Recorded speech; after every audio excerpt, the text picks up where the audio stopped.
মুজাহাদা করবে এ মানুষগুলোর জন্য জাহান্নামের আগুন হারাম। আমরা জাহান্নামে যেতে চাই না, কারণ যারা আমরা ইসলাম এই পৃথিবীতে দাঁড় করানোর জন্য, কায়েম করার জন্য চেষ্টা চালিয়ে যাচ্ছি খাদেম হিসাবে, কামলা হিসাবে, আমাদেরকে আল্লাহ জাহান্নামে দেবেন আপনি বিশ্বাস করতে পারেন। তো পারিবারিক জীবনে যেন এমন কোন কাজ আমরা না করি যে না আমরা জান্নাতেও যেতে পারছি না। এখন একটা ছোট্ট প্রশ্ন এখানে আছে, আজ হাজার লক্ষ পরিবারে আমরা অনেকেই চেষ্টা করে যাচ্ছি যে পারিবারিক জীবনে আমরা শান্তি সুখে কাটাবো, যেন জাহান্নামে যাওয়া না লাগে মা বাবার সাথে আচরণ খারাপ করার কারণে। তো অনেক পরিবারে আমরা বাস্তবে দেখতে পাচ্ছি স্ত্রীর কারণে আর স্ত্রীর মা বাবার এই কুপরামর্শের কারণে অনেক সংসারে সন্তান মা বাবার সাথে ভালো আচরণ করতে পারছে না। সম্মানিত মা বোন যারা বিভিন্ন জায়গায় বসে আছেন, শুধু নামাজ পড়ার পর্দা করা ইবাদত না, মানুষের সাথে মুআমালাত মুআশারাত পারিবারিক জীবনে নিজের নিকট আত্মীয় স্বজনের সাথে ভালো ব্যবহার করা ইবাদত। এটা হাজারো পরিবারে নেই, এজন্য অনেক মানুষ ইসলামও সঠিকভাবে মানতেও পারছে না।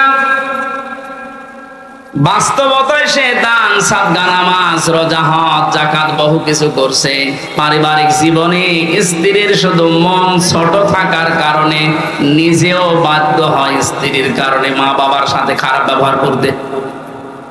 আপনি কিন্তু আমাকে আরাফ নামক জায়গায় দাঁড় করাতে বাধ্য করছেন।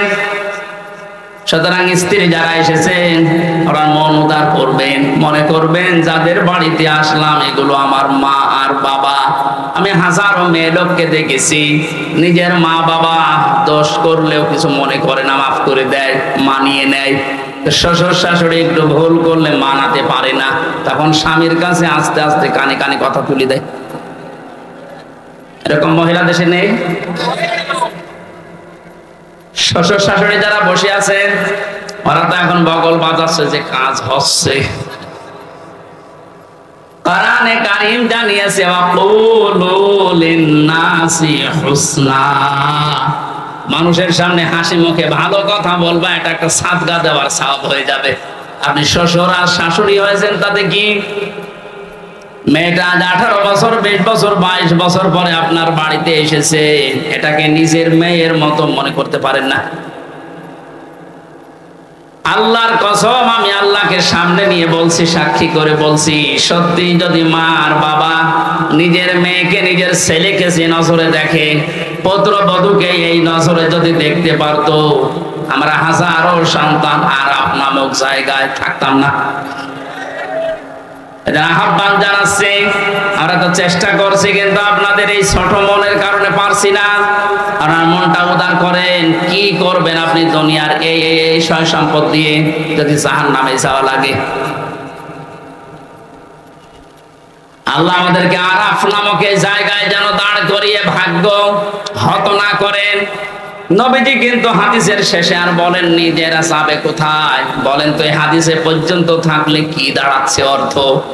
জান্নাতেও যেতে পারছি না শুধুমাত্র এই কারণে, জাহান্নামও আল্লাহ দিচ্ছে না আমি ইসলামী আন্দোলন করার কারণে।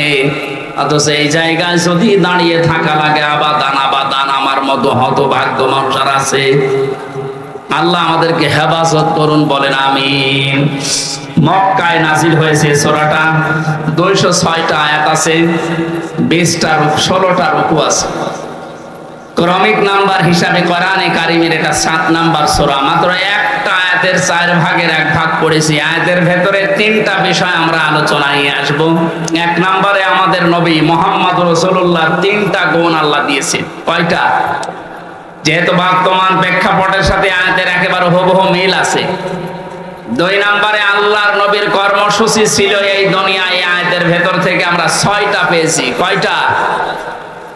3 নম্বরে আমরা যারা তার উম্মত এখন দাবি করব কিয়ামত পর্যন্ত, তাদের কর্মসূচি হবে, তাদের করণীয় হবে 4টা। তাহলে নবীজির পরিচয় তুলে ধরা হবে আয়াত দিয়ে 3টা, বিশ্বনবীর কর্মসূচি তুলে ধরা হবে 6টা, আর আমাদের করণীয় তুলে ধরা হবে 4টা। সব মিলে 13টা। কয়টা? এই 13টা বিষয় আজকের আলোচনায় আছে, আমরা একটা একটা করে তাফসীর আকারে শুনছি। আপনারা আছেন তো? আল্লাহ পাক বলেন, আল্লাযীনা ইয়াত্তাবিউনার রাসূলান নাবিয়্যাল উম্মিয়্যা, তোমরা অনুসরণ করো, ইত্তেবা করো, দেখে দেখে চলো। এই যে তাবউন শব্দটা আছে, আমি 12 সালে যখন আলোচনা আরম্ভ করেছিলাম বিশ্ববিদ্যালয়ের সেকেন্ড ইয়ারে থাকতে, ওই সময়ে তাবউনের ব্যাখ্যা পড়েছিলাম। অনেকে ইন্টারনেটে এটা দেখেছেন, মনে আছে আপনাদের? তাবউন মানে কি? তাবউন মানে দেখে দেখে চলা। আপনার সামনে একটা মানুষ হেঁটে যাচ্ছে, কিভাবে কিভাবে পা লাগায়, কোথায় হাত নাড়ায়, মাজা দোলায়, কিভাবে তাকায়, একেবারে ওইভাবে হুবহু ওই জায়গায় পা ফেলে হাত নাড়িয়ে মাজা দলিয়ে চলার নাম তাবউন। আল্লাহ পাক এখানে ইত্তেবা দিয়েছেন, আল্লাযীনা, যারা, ইয়াত্তাবিউনা, অনুসরণ করছে, করবে। এটা মোজারে, বর্তমান, ভবিষ্যৎ, প্রেজেন্ট, ফিউচার। কার অনুসরণ করছে, করবে? রাসূলান নাবিয়্যাল উম্মিয়্যা, বিশ্বনবীর পরিচয় আল্লাহ এখানে দিয়েছেন 3টা। 1 নম্বরে রাসূল ছিলেন তিনি, 2 নম্বরে তিনি ছিলেন নবী, 3 নম্বরে তিনি ছিলেন উম্মি। এবার আসেন তো, রাসূল কাকে বলে, নবী কাকে বলে, উম্মি কাকে বলে? এই পৃথিবীতে বহু নবী এবং রাসূলের কথা আমরা শুনেছি। 1,24,000 নবী রাসূলের কথা আমরা জানি। পৃথিবীতে আল্লাহ মানুষকে হেদায়েত দেওয়ার জন্য, পথ প্রদর্শন করার জন্য পাঠিয়েছেন। এতগুলো নবীর জীবনী, কর্ম পদ্ধতি বলতে বলতে তো সময় চলে যাবে। আমি গুরুত্বপূর্ণ কয়েকটা নবীর জীবনী থেকে বলছি। যত নবীকে আল্লাহ দুনিয়ায় দাওয়াতি কাজ করতে পাঠিয়েছিলেন, সবচাইতে বেশি কষ্ট সহ্য করেছিলেন হযরতে মুহাম্মদুর রাসূলুল্লাহ। এনার পরে যার নামের তালিকা পাওয়া যায় তিনি হযরতে ইব্রাহিম আলাইহিস সালাম। এনার পরে যার নামের তালিকা আছে হযরতে নূহ আলাইহিস সালাম। এনার পরে যাদের নামের তালিকা আছে সিরিয়াল হিসাবে, আল্লাহ পাক কোরআনে কারিমে জানিয়েছেন, শারআ লাকুম মিনাদ-দীনি মা ওয়াসসা বিহি নূহা ওয়াল্লাযী আওহায়না ইলাইকা।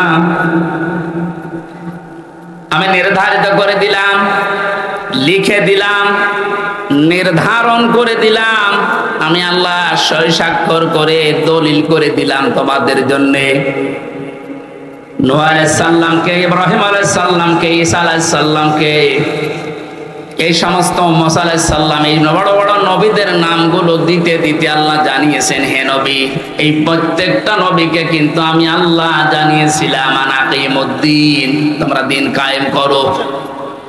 আপনাকেও আমি ওহী করলাম ঠিক ওইভাবে, আওহায়না ইলাইকা, আপনার প্রতি আমার একই ওহী, আন আকিমুদ্দিন, আপনি দিন কায়েম করেন জমিনে, ওয়ালা তাতাফাররাকু ফি, এ বিষয়ে কোনো ফতোয়াবাজি করবেন না।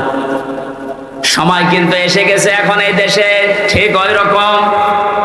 আর যে যেখানে যে মতে চলেন না কেন, সবাইকে আমরা আহ্বান জানাচ্ছি, সবাই আসেন ঐক্যবদ্ধ হয়ে আল্লাহর দ্বীন, কোরআনে কারীম, ইসলাম এই দেশে আমরা এখন কায়েম করার পরিবেশ তৈরি করি। সত্যি যদি এটা কায়েম না হয়, হালালকে হালাল জেনে অনেক সময় মানা যাবে না, হারামকে হারাম জানার পরও ছেড়ে দেওয়া যাবে না। এ 17 বছর যেটা দেখলাম, এই জন্য আমাদের সবচেয়ে বড় কাজ হবে এখন আল্লাহর এই জমিনে আল্লাহর দ্বীন কি করে কায়েম করা যায়, দাঁড় করানো যায়। বিশ্ব নবী মুহাম্মদুর রাসূলুল্লাহকে আল্লাহ রাসূল বলে ঘোষণা দিচ্ছেন যে, হে নবী, আপনি আপনার পরিচয় উম্মতদের সামনে দেবেন যে আমি তোমাদের জন্য রাসূল হয়ে এসেছি। 511 জন রাসূলের কথা আমরা পড়েছি, আর বাকিগুলো সব আল্লাহ নবী হিসাবে পাঠিয়েছিলেন।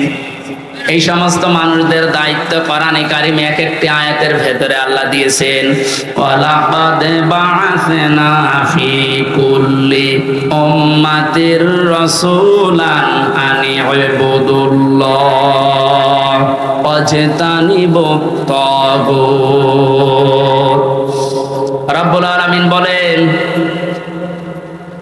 এ পৃথিবীর যত ওয়ালাকাদ বাআসনা ফি কুল্লি উম্মাতির রাসূলান, প্রত্যেকটি জাতির জন্য আমি আল্লাহ রাসূল পাঠিয়েছিলাম। প্রতিটি নবী আর রাসূলদের জীবনের দায়িত্ব মূল ছিল দুইটা। তারা উম্মতদের কাছে যেই বলতেন আল্লাহর ইবাদত করো। কার ইবাদত? এই শব্দটা নিয়ে আজ হাজারো জায়গায় আমরা এই দেশের ভেতরে অনেক ভেজাল দেখতে পাচ্ছি। কমনে দিয়েছে ফ্যান, ইয়ার কে মারছেন এখন বসে বসে।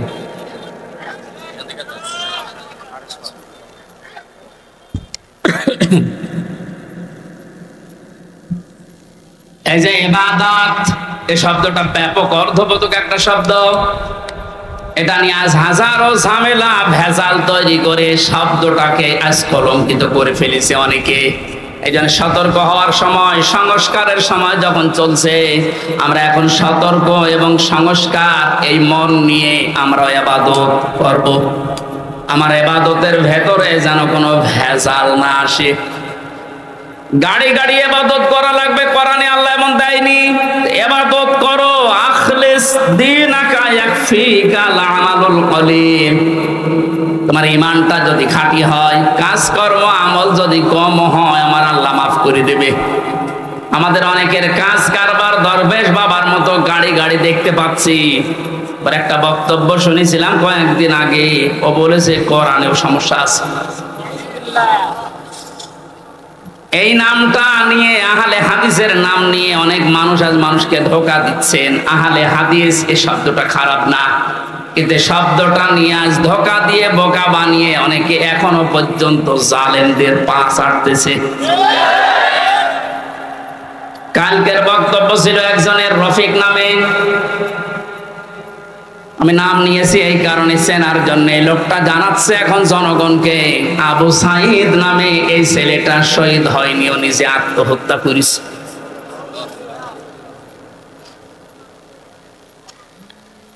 বিশ্বনবী কোরআন হাদিসের ভেতরে তিনি স্পষ্টভাবে জানিয়েছেন, কেউ যদি দেওয়াল চাপা পড়ে মারা যায় সে শহীদের মর্যাদা পায়, পানিতে ডুবে মারা যায় শহীদের মর্যাদা পায়। এ কথা কি নতুন শুনছেন? বলেন। আগুনে পড়ে যদি কেউ মারা যায় সে যদি শহীদের মর্যাদা পায়, অ্যাক্সিডেন্ট করে মরলে যদি শাহাদাতের মর্যাদা পায়, এই পৃথিবীর ময়দানে জালেমদের জুলুমের সামনে মোকাবেলা করতে গিয়ে নিজের জীবনটা যে দিয়ে দিল, তাকে আপনি শহীদ বলতে আপনার অসুবিধা লাগে কোন জায়গায় বলেন তো দেখি?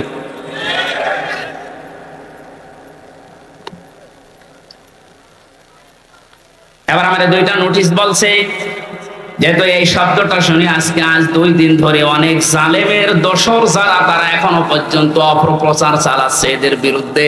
এই জন্য দুইটা নোটিশ বলছি। সূরা বাকারার 154 নাম্বার আয়াত, 2 নাম্বার পারা, 2 নাম্বার পৃষ্ঠা, 12 নাম্বার 13 নাম্বার লাইনে আছে, ভালো করে মিলাবেন। আল্লাহ পাক বলেন, ওয়ালা তাকুলু লিমান ইয়াকতালু ফি সাবিলিল্লাহি আমওয়াত বাল আহইয়াউ ওয়ালাকিন লা তাশউরুন। আপনি হয়তো এভাবে এতদিন চিন্তা করেননি, যেভাবে আমি বলছি মিলিয়ে দেখেন। আল্লাহ বলেন, ওয়ালা তাকুলু, হে পৃথিবীর লোকেরা, কেউ এ কথা মুখ দিয়ে বলবা না। কথা বলে মানুষ কি দিয়ে? বলো না কেন? এই জন্য মুখের ওপর আল্লাহ নোটিশ দিয়েছেন, কেউ এ কথা বলবা না। 1 জন 2 জন না, কেউ বলবা না, বহু বচন। লিমান ইয়াকতালু ফি সাবিলিল্লাহি আমওয়াত, আমি আল্লাহর জন্য, মানবতার জন্য যারা জীবন দিয়ে গেল, এই মানুষ মরে গেছে, এ কথা বলবা না। বাল আহয়াউন, বরং তারা জীবিত। ওয়ালাকিন লা তাশউরুন, কিন্তু তোমরা টের পাও না। এটা তো মুখের উপর আল্লাহ দিলেন, মানুষ মুখের পরে অন্তরেও ধারণা করতে পারে। ধারণা করা কি দিয়ে? অন্তর দিয়ে মানুষ যেন ধারণাও না করে যে তারা শহীদ হয়নি, তারা এমনি মারা গেছে, কথা যেন ধারণাও না করে। সূরা আলে ইমরান 4 নাম্বার পারার 11 নাম্বার পৃষ্ঠা 9 নাম্বার লাইনের 159 নাম্বার আয়াতে আল্লাহ 69 নাম্বার আয়াতে আল্লাহ জানিয়েছেন ওয়ালা তাহসাবান্নাল্লাযীনা কুতিলু ফি সাবিলিল্লাহি আমওয়াতা বাল আহয়াউন ইনদা রাব্বিহিম ইরযাকুন। খুব খেয়াল করেন, অন্তর দিয়েও কেউ যেন ধারণা না করে যে ওরা মারা গেছে। আল্লাহ পাক বলেন ধারণাও কোনোদিন করবি না যে মরে গেছে না, কারণ জীবন জালেমের সামনে নিজের জীবন দিয়ে দেওয়া তো সহজ কথা না। ওরা কিন্তু জীবিত আছে, ওরা জিন্দা। ইনদা রাব্বিহিম ইরযাকুন, তারা তাদের রবের কাছেই রিজিক পাচ্ছে। সুতরাং আবু সাইদ রংপুরের এই ছেলেটা জালেমের সামনে দাঁড়িয়ে জীবনটা দিয়ে শাহাদতের মরণ পেয়েছে। এটা কোনোদিন আপনি মুখ দিয়ে যেন না বলেন যে লোকটা মরে গেছে, ধারণাও না করেন যে ও মরে গেছে, না, ও শহীদ হয়েছে। কি হয়েছে? স্বাধীনভাবে কথা বলতে পারতাম না। পাশের জেলায় বাড়ি আমার, নাটোর, কুষ্টিয়া। এখানে দাওয়াত খেতে এসেছিলাম বিয়ের, তারপর আমার ঢুকতে দেয়নি। কোথায় ছিলাম আপনি টের পেয়েছেন? স্বাধীনতা পরাধীনতা কি আমরা 17 বছর টের পেয়েছি। স্বাধীনভাবে চলাফেরা করার, বাক স্বাধীনতা ফিরিয়ে দেওয়ার জন্য যে মানুষগুলো জীবন দিয়েছে, মাস্ট বি 100 ভাগ আমি বিশ্বাস করি ওরা সব শাহাদতের মর্যাদা পেয়েছে। এমনকি জালেমের জুলুমের শিকার হয়ে আয়না ঘরেও বহু মানুষ জীবন দিয়েছে, জেলখানার ভেতরে জীবন দিয়েছে। এমনকি কোরআনের পাখিকে অনেকে বলছে উনি স্বাভাবিকভাবে মারা গেছে, না, আমি পাশে জেলে ছিলাম। উনি 1 নাম্বারে, আমি 4 নাম্বারে।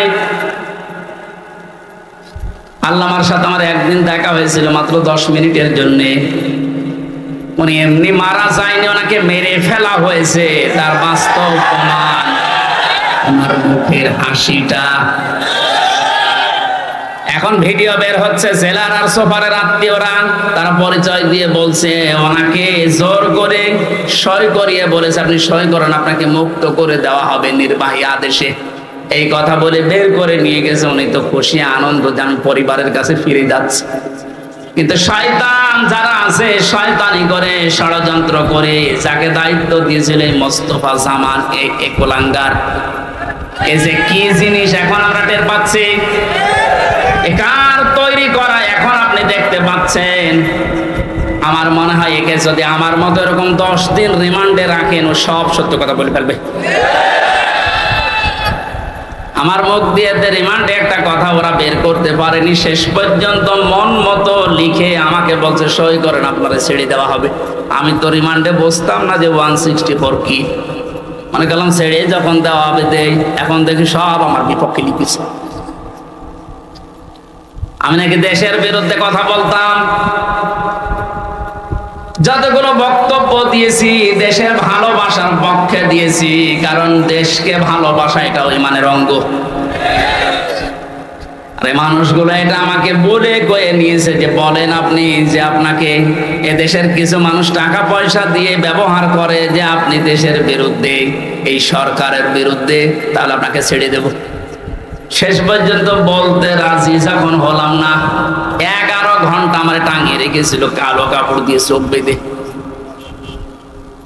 নিজেরা নিজেরা বলা করতো হুজুর আপনি নির্দোষ আমরা জানি, কিন্তু আপনাকে কথা বলা লাগবে। পেছনে হাত হ্যান্ডকাপ দিয়ে বেঁধে, কালো কাপড় দিয়ে চোখ বেঁধে 11 ঘন্টা এক জায়গায় আমার নামাজও পড়তে দেয়নি। চায় রক্ত জোর আসর মাগরিব এসে আমি সব ইশারায় পড়েছি। এখন নামাজ পড়ছি কোন সময় আমি তাও জানি না, কারণ মাটি নিচে তো। সর্বশেষ যখন বললাম না এত বড় মিথ্যা কথা আমি বলতে পারবো না, আকিস গ্রুপে আমি চাকরি করতাম, ওনাদের বিরুদ্ধে হাজার হাজার কথা লিখতে বলেছে না, একটাও পারবো না, কারণ ওনারা এরকম না। শেষে আমার বলছে যদি আপনি আজকে সন্ধ্যার ভেতরে এগুলো স্বীকার না করেন, না বলেন, তাহলে আপনার বউ তুলে নেন। কি চরিত্র দেখিস। আর এখন অনেক সুর তুলছে অনেকে যে এদের মাফ করে দাও। এই জালেমদের মাফ করা মানে মাসলুমের উপরে অবিচার করা।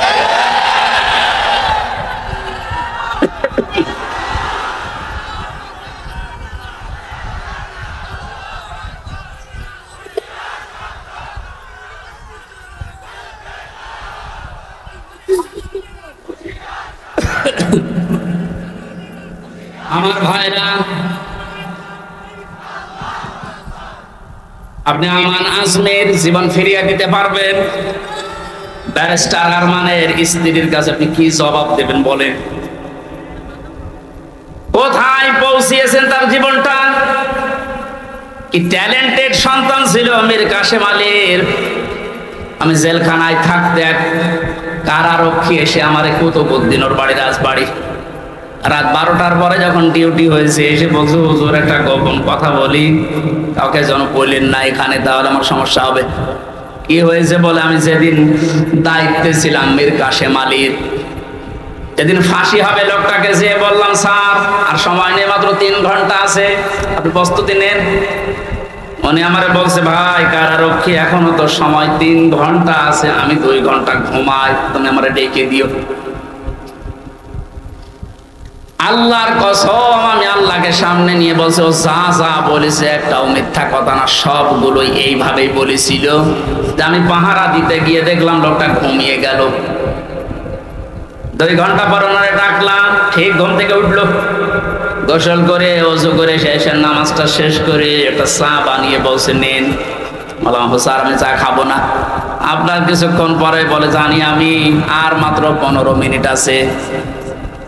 জল্লাদ শাহজাহান এসে গেছে, ডাক দিয়ে নিয়ে যাচ্ছে, বলেন চলেন।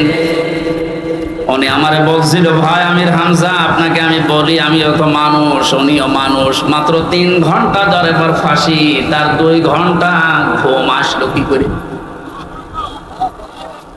এই লোকটার সন্তান ব্যারিস্টার আরমান, উনি কিন্তু ওই সময় জানে যে তার ছেলে গুম হয়ে আছে, মরে গেছে না বেঁচে আছে তাও জানে না।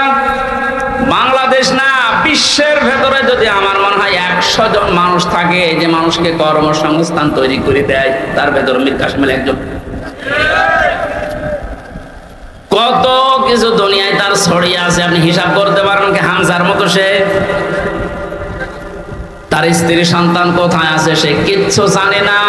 এই কঠিন মুহূর্তে তার নিজের হাজারো যারা অনুসারী, তার সহকর্মী যারা, হাজার হাজার মানুষ পালিয়ে বেড়াচ্ছে, জেলখানায় আছে, আটক আছে, মরে গেছে, সব কিছু তার কাছে সংবাদ আসতেছে। এমন কঠিন সময়ও লোকটা 2 ঘন্টা ঘুমিয়েছে। এমনি ঘুম আসবে না, অবশ্যই আমার আল্লাহ তাকে সূরা হামিম সিজদার 30 নম্বর আয়াত ফেরেশতা দিয়ে শুনিয়েছে। কোরআনে কারীম জানিয়েছে, ইন্নাল্লাযীনা ক্বালু রাব্বুনাল্লাহু সুম্মা ইসতাকামু তাতানাজ্জালু আলাইহিমুল মালাইকা আল্লা তাখাফু ওয়া লা তাহজানু ওয়া আবশিরু বিল জান্নাতিল্লাতী কুনতুম তুআদুন। আল্লাহ পাক বলেন, যারা এই কথা বলে যে আল্লাহ তুমি আমাদের রব, আমি টিকে আছি এই কথার উপরে, আল্লাহর সঙ্গে সঙ্গে তার বিপদে আপদে পড়লেই ফেরেশতা নাজিল করবে। এই জন্য তাতানাজ্জালু দিয়েছেন আল্লাহ, 1 জন 2 জন পাঠায় না, মালাইকা বহু বছর হাজারো ফেরেশতা তার জন্য আল্লাহ পাঠিয়ে সান্ত্বনা দেয়, আল্লাহ তাখাফু ওয়া লা তাহজানু, কোনো ভয় নেই, কোনো চিন্তা নেই। আবশিরু বিল জান্নাহ, ওই জান্নাতের সুসংবাদ গ্রহণ করো, আল্লাতী কুনতুম তুআদুন, যার ওয়াদা আল্লাহ করেছে। আমার মনে হয় ঠিক মীর কাসেম আলী শহীদ, উনি আল্লাহর ফেরেশতাদের দ্বারা শুনতে পেয়েছিলেন, সন্তান ব্যারিস্টার আরমানের জন্য চিন্তা নেই, হাজার হাজার সহকর্মীর জন্য চিন্তা নেই, ওগুলো আল্লাহ সব দেখবে, তুমি জান্নাতে প্রবেশ করো। তাছাড়া আর কি করে ঘুম এসেছে আমার তো বিশ্বাস হয় না, আমিও তো ছিলাম, আমার তো ঘুম আসতো না। রাতের পরে রাত আমি বিনা ঘুমে কাটিয়েছি। ঘুম আসে না, কি করবো? 2-3টা ঘুমের বড়ি খেয়েও ঘুম আসে না। অথচ লোকটার 2 ঘন্টা 2.5 ঘন্টা পরে ফাঁসি, আর বলছে আমি 2 ঘন্টা ঘুমিয়ে নেই। আপনি কি যা তা মনে করেন এটা? এই লোকটার সন্তান ব্যারিস্টার আরমান 8টা বছর তার স্ত্রী জানতো না যে লোকটা মেসে আছে না মারা গেছে। গতকালকে তিনি একটা ভিডিওতে বলছিল আমি আমার পরিবারের আশা ছেড়ে দিয়েছিলাম, কারণ খাবার দিত পচা খাবার, অধিকাংশ সময় আমার রোজা রেখে কাটানো লাগতো। এই 8 বছরে আমার মনে হয় সে প্রায় 8 বছরই রোজা ছিল।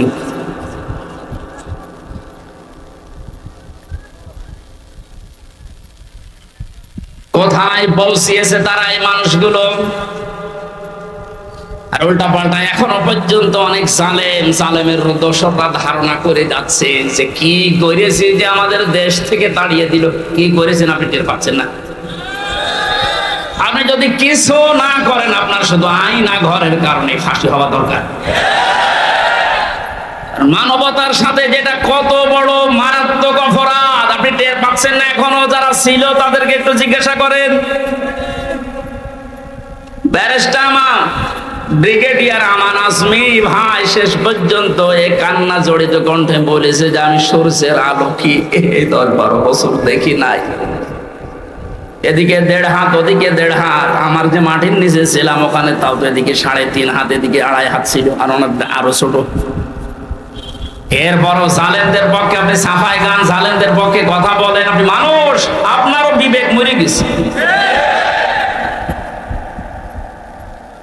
মজলুম অবস্থায় এখনো আছি, এখনো পর্যন্ত অসুস্থ, আমার শরীর এখনো স্বাভাবিক হয়নি, এখনো মুসাফির অবস্থায় আছি। দোয়া করছে আল্লাহ কিয়ামতের আগে কোন জালেম যেন এই দেশে আর ফিরে আসতে না পারে। আমরা যারা আছি এই দেশে এখন, আমাদের আলেমদের উচিত হবে নবীরা রাসূলরা তাদের যে পরিচয়গুলো আল্লাহ তুলে ধরেছিলেন, নবীর কাজ কি, রাসূলের কাজ কি, এই পরিচয়গুলো আমরা এখন জনগণের সামনে তুলে ধরবো। তাদের কর্মসূচি 6টা। কয়টা? আইহাল্লু লাহুমুত তাজ্জিবাত, তারা হালাল করত পবিত্র জিনিস। আজ বাংলাদেশে হালাল করা লাগবে পবিত্র জিনিসগুলো, আর হারাম করত তারা অবৈধ জিনিসগুলো। বাংলাদেশে এখন প্রত্যেকটা সেক্টরে এখনো পর্যন্ত হারাম জিনিস জিয়ে রাখা হয়েছে। এদিকে তাকান, যারা দায়িত্বে আছেন, অন্তর্বর্তীকালীন সরকার থেকে শুরু করে যারা এখন দায়িত্বে আছেন, এই মুহূর্তে আপনাদের সিদ্ধান্ত নেওয়া লাগবে এই জালেমদের সহযোগী যতগুলো ছিল প্রত্যেককেই ইমিডিয়েটলি এখনই ওদেরকে বহিষ্কার করা লাগবে। এটা সংস্কার যেহেতু চলছে, নবীদের কর্মসূচি 6টা ছিল, তার 2য় নম্বর এটা হালালকে হালাল বলে বৈধ জায়গায় দিয়ে দেন। এই 17 বছর যারা বৈধ চাকরিতে উন্নতি পায়নি তাদের কাজ উন্নতির ওই জায়গায় দেওয়া লাগবে, আর যারা অবৈধভাবে আন্দাজে চেয়ারের পর চেয়ার পেয়েছে তাদেরকে নিচে নামানো লাগবে। ইসলামী ব্যাংক থেকে শুরু করে বাংলাদেশের যত ব্যাংকিং ব্যবস্থা, বিচার ব্যবস্থা, প্রশাসন, ব্যবসা, প্রত্যেকটি দিক আর বিভাগে যেহেতু সংস্কার আরম্ভ হয়েছে, এই সংস্কার ইমিডিয়েটলি কয়েকদিনের ভেতরেই করা লাগবে। এখনো পর্যন্ত এই হারামখোর যারা, এদের এই অভ্যাস এখনো যাবে না। বলেন না হুজুর দোয়া করেন, নূহ নবীর চাইতে কি আমি বড় হয়ে গেছি? নূহ নবী দোয়া করেছিলেন না? কি বলেছিলেন? লা তাযার আলাল আরদি মিনাল কাফিরিনা তাজ্জারা ইন্নাকা ইন তাযারহুম ইউদিল্লু ইবাদাকা ওয়া লা ইয়ালিদু ইল্লা ফাজিরান কাফারা। আল্লাহ বহু চেষ্টা করেছে এদের পেছনে, 950 বছর দাওয়াত দিয়েছি। এদের যে চরিত্র, এদের আন্ডা বাচ্চা পর্যন্ত যেন জমিনে একটাও না থাকে, কারণ যেটা থাকবে ওর পেট থেকে যেটা আসবে ওইটাও হবে হারাম। এজন্য জুলুমের পুনরাবৃত্তি আমরা আর দেখতে চাই না। এটা মারাত্মক একটা অপরাধ, সবচাইতে বড় অপরাধ এই গুম। এটা মানুষকে আপনি মেরে ফেলতে পারতেন, সংবাদ দিতেন যে লোকটা মারা গেছে। দেলাওয়ার ভাইয়ের সন্তানের সাথে নাটোরে যা করেছে আপনি কি জবাব দেবেন বলেন তো? মেরে লোকটাকে ঘরের ভেতরে আপনি আটকে রাখলেন, পরের দিন জানতে পেরেছে জনগণ, এটাও মোবাইল ট্যাগ করে যে অমুক জায়গায় মরে পড়ে আছে। এই বিশ্বাসঘাতক এই জালেমকে যদি এখন নাটোরবাসী মাফ করে দেয়, তা কি জবাব দেবেন আপনি আল্লাহর কাছে আর দেলাওয়ারের কাছে? বলেন, আপনার ছেলেটা যদি ওয়াসাল্লাম ইউশাকু আন ইয়াতিয়া আলান নাসি জামান লা ইয়াবকা মিনাল ইসলামি ইল্লা ইসমুহু ওয়া লা ইয়াবকা মিনাল কুরআনি ইল্লা রাসমুহু মাসাজিদুহুম আমিরাতুন ওয়া হিয়া খারাবুম মিনাল হুদা উলামাউহুম শাররুম মিন তাহতি আদিমিস সামাই মিন ইনদিহিম তাখরুজুল ফিতনাতু ওয়া ফীহিম তাউদ রাহু বাইহাকি وقال تعالى في شان رسوله وما زادهم إلا إيمانا وتسليما اللهم صل على محمد وآله وصحبه وبارك وسلم الحمد لله কথা বন্ধ করে ওইভাবে শোনেন, এখন ডিস্টার্ব হয়ে যাবে। এদেরকে বারবার বলা হয় নিচু করে দেবেন, এরা আসলে কি বলবো, এখন তো সময় নষ্ট হবে। যেভাবে আছেন এভাবে দেখেন, আগামী থেকে আমি ঠিক করবো ইনশাআল্লাহ।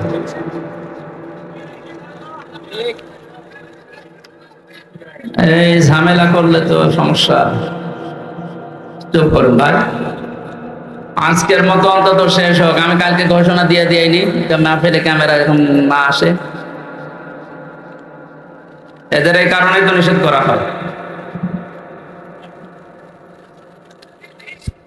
কথা বন্ধ করেন ভাই, যেভাবে আছেন ওইভাবে থাকা লাগবে, এখন ডিস্টার্ব হয়ে যাবে। আগামী থেকে আর ইনশাআল্লাহ ডিস্টার্ব যেন না হয় সেই কাজ করছে।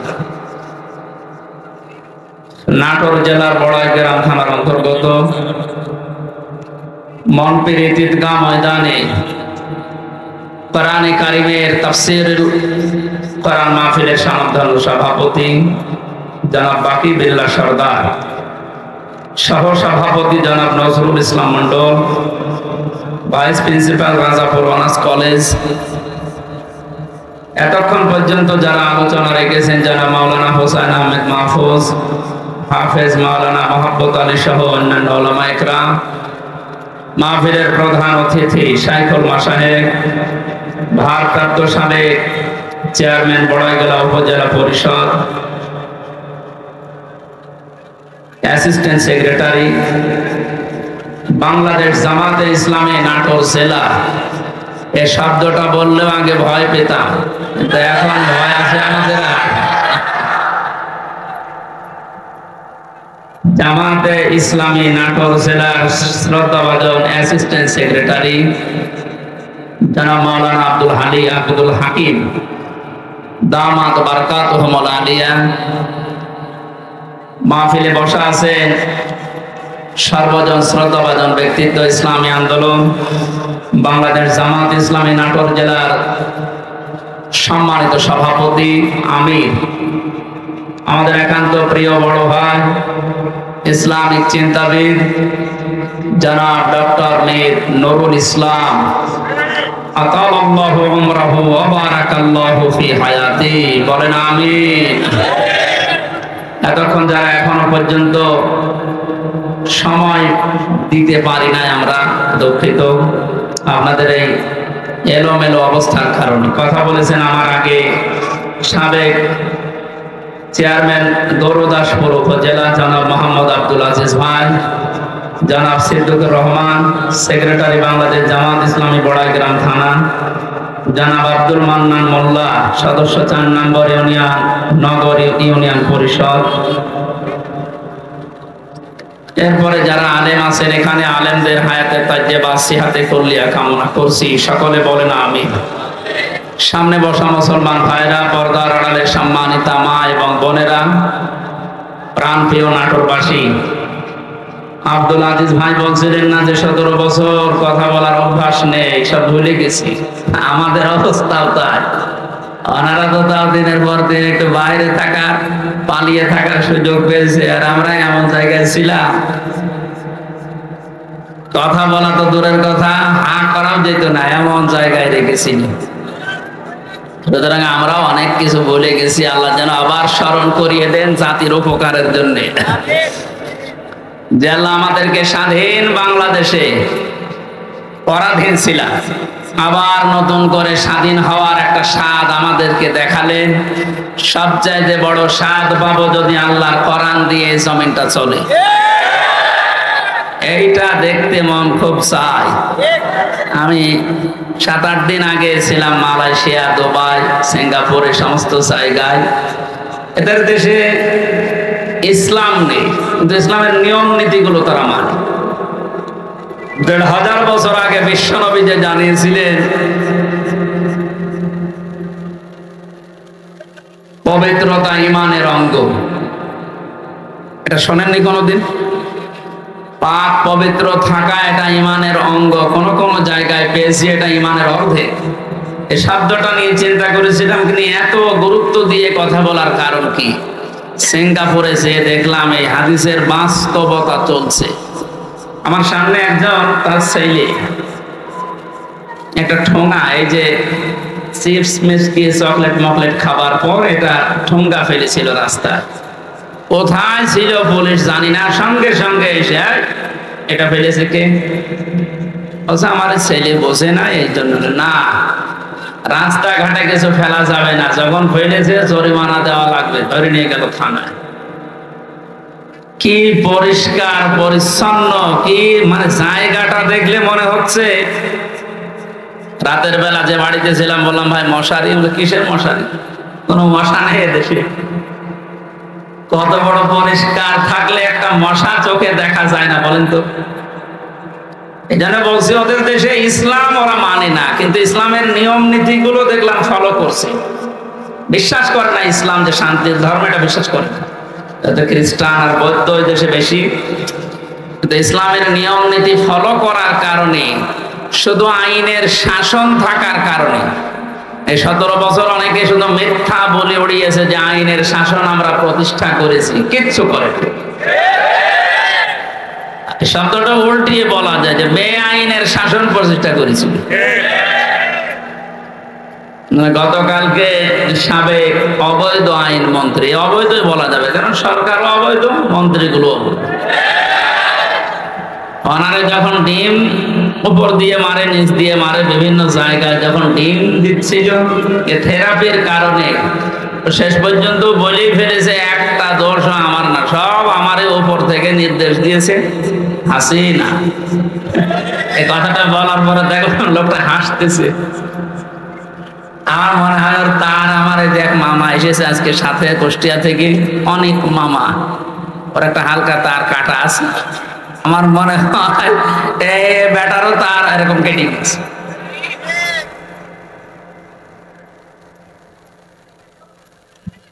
এখন যা যে যারে ধরছে একটু কিছু দিলে সব ধরছে বর্তাছে আল্লাহ বলির উপর। আর যেটা দরবেশ মনে করতাম, এ দরবেশ যে এত খারাপ, দাড়ি কেটে নম হয়ে গেছে। ওরে দেখলে পর্যন্ত শয়তান হাসে যে আল্লাহ তুমি আমার শয়তান বানিয়েছো, এটা তো আসল শয়তান ছিল। হোসেন মাওলানা বলছিল না 29,000, না ওটা 36,000। পদ্মা সেতু বানিয়েছে 32,000 টাকা খরচ করি, আর এই লোকটার শুধু বাইরের একটা ব্যাংকেই টাকা পড়ে আছে 36,000 কোটি টাকা।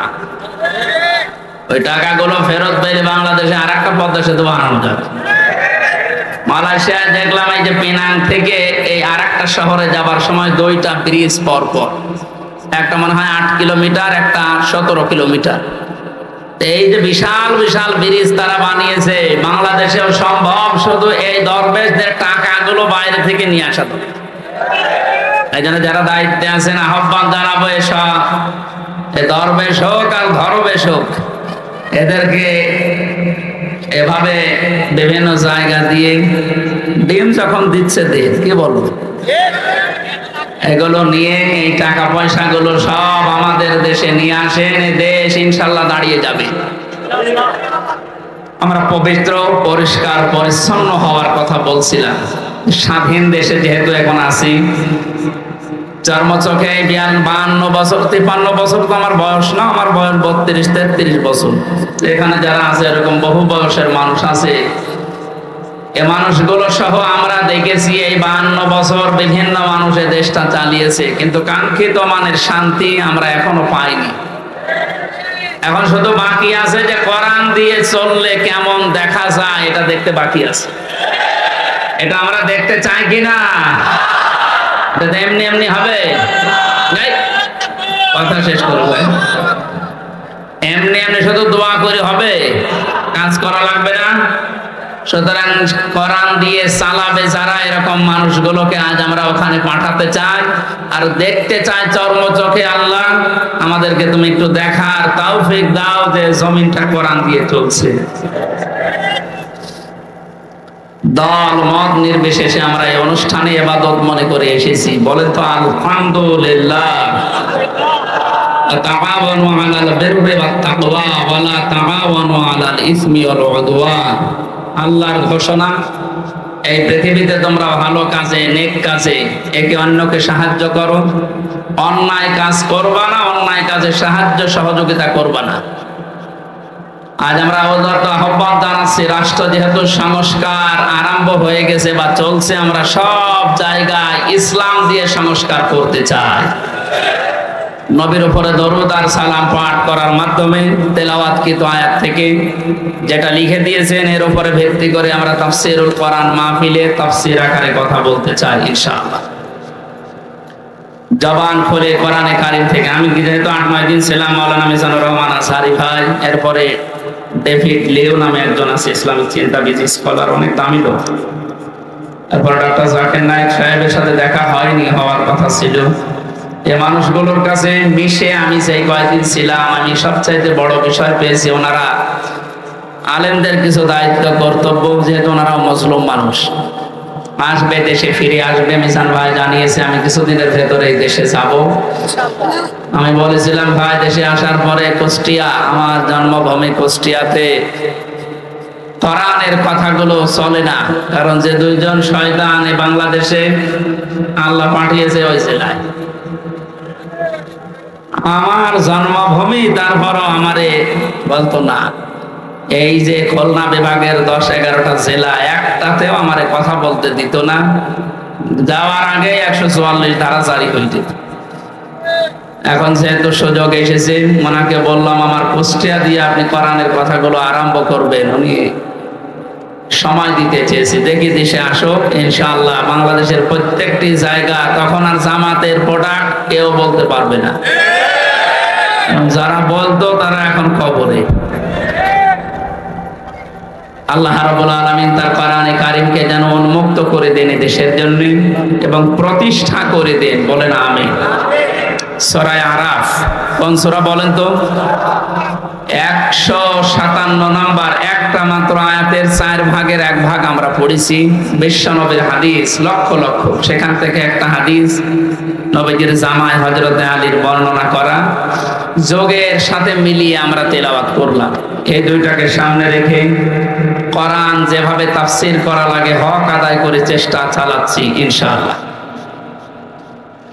এটা যেহেতু মমতাজের কনসার্ট না, সে মহিলার এখন আর কনসার্ট করা সম্ভব না, কারণ তারও দোলাদুলি এখন আর কেউ দেখতে চায় না, ও ফেটেও আর কারো যাচ্ছে না। ফেটে যাচ্ছে না, এখন সারা বাংলাদেশে শুধু আল্লাহর কথা হবে। মানুষের জিকির করে আমরা বহু দেখেছি, একটা মানুষের আলোচনা, একটা মানুষের জিকির যে পরিমাণ হয়েছিল, যদি আল্লাহর জিকির ওই পরিমাণ এই দেশে হতো, আমরা আল্লাহর ওলি হয়েছিলাম। আল্লাহরও মনে হয় সহ্যের বাইরে চলে গেছে, না তো এত অপমান তো আমি ফেরাউনকেও হতে দেখিনি। আমি তার জীবনী পড়েছি, তাহলে এত অপমান হয়নি। আল্লাহ রাব্বুল আলামিন কোরআনে কারীম কিভাবে মানুষের সামনে উপস্থাপন করা লাগে এটা আমাদের শিখিয়েছেন 1500 বছর আগে। আমরা আল্লাহর ওই ধরনটা সামনে নিয়ে আসি, নাকি আমার মন মতো বলবো না। আল্লাহ পাক বলেন কিতাবুন উনসিলা ইলাইকা ফালা ইয়াকুন ফি সাদরিকা হারাজুম মিনহু লিতুনযিরা বিহি ওয়া যিকরা লিল মুমিনিন। আল্লাহ বলেন এই একটা কিতাব পৃথিবীতে একটাই মাত্র কিতাবের নাম আল্লাহ জানিয়েছেন, তার নাম কোরআন শরীফ। এই জন্য কবরে যাবার পর মানুষকে যখন জিজ্ঞাসা করা হবে মার রব্বুকা, তোমার রব কে, লোকটা যদি বলে রব্বি আল্লাহ, আমার রব আল্লাহ, সঙ্গে সঙ্গে ফেরেশতারা জিজ্ঞাসা করবে মা দিনুকা, তোমার জীবন ব্যবস্থা কি। লোকটা যদি বলে দীনুল ইসলাম, সঙ্গে সঙ্গে ফেরেশতা বলবে মান হাজার রাজুল, এই লোকটা কে ছিল। লোকটা যদি বলে ফেলে হাজা নবিয়ুনা মুহাম্মাদুর রাসূলুল্লাহ সাল্লাল্লাহু আলাইহি সাল্লাম, সঙ্গে সঙ্গে ফেরেশতারা আরেকটা বলবে এই কথাগুলো তুমি পেয়েছো কোথায়। কথা বুঝতেছেন? আপনি পৃথিবীর কোন বইয়ের নাম, কিতাবের নাম বললে ফেরেশতারা কিন্তু ওগুলো চিনবে না। আপনাকে সঙ্গে সঙ্গে জবাব দিতে হলে বলা লাগবে আমি কোরআনে পেয়েছি, কারণ ফেরেশতারা এই একটা কিতাব চেনে। আল্লাহ জানে কিতাব দিয়েছেন, এই একটা কিতাব, এমন দামি কিতাব, এটা আল্লাহর পক্ষ থেকে এই পৃথিবীতে আল্লাহ নিজে পাঠিয়েছেন। নবীজি এই কিতাবুন শব্দটার ব্যাখ্যা করতে গিয়ে হাদিসে জানিয়েছেন মানিত্তাবাল হুদা বিগাইরিল কোরআন আদাল্লাহুল্লাহ।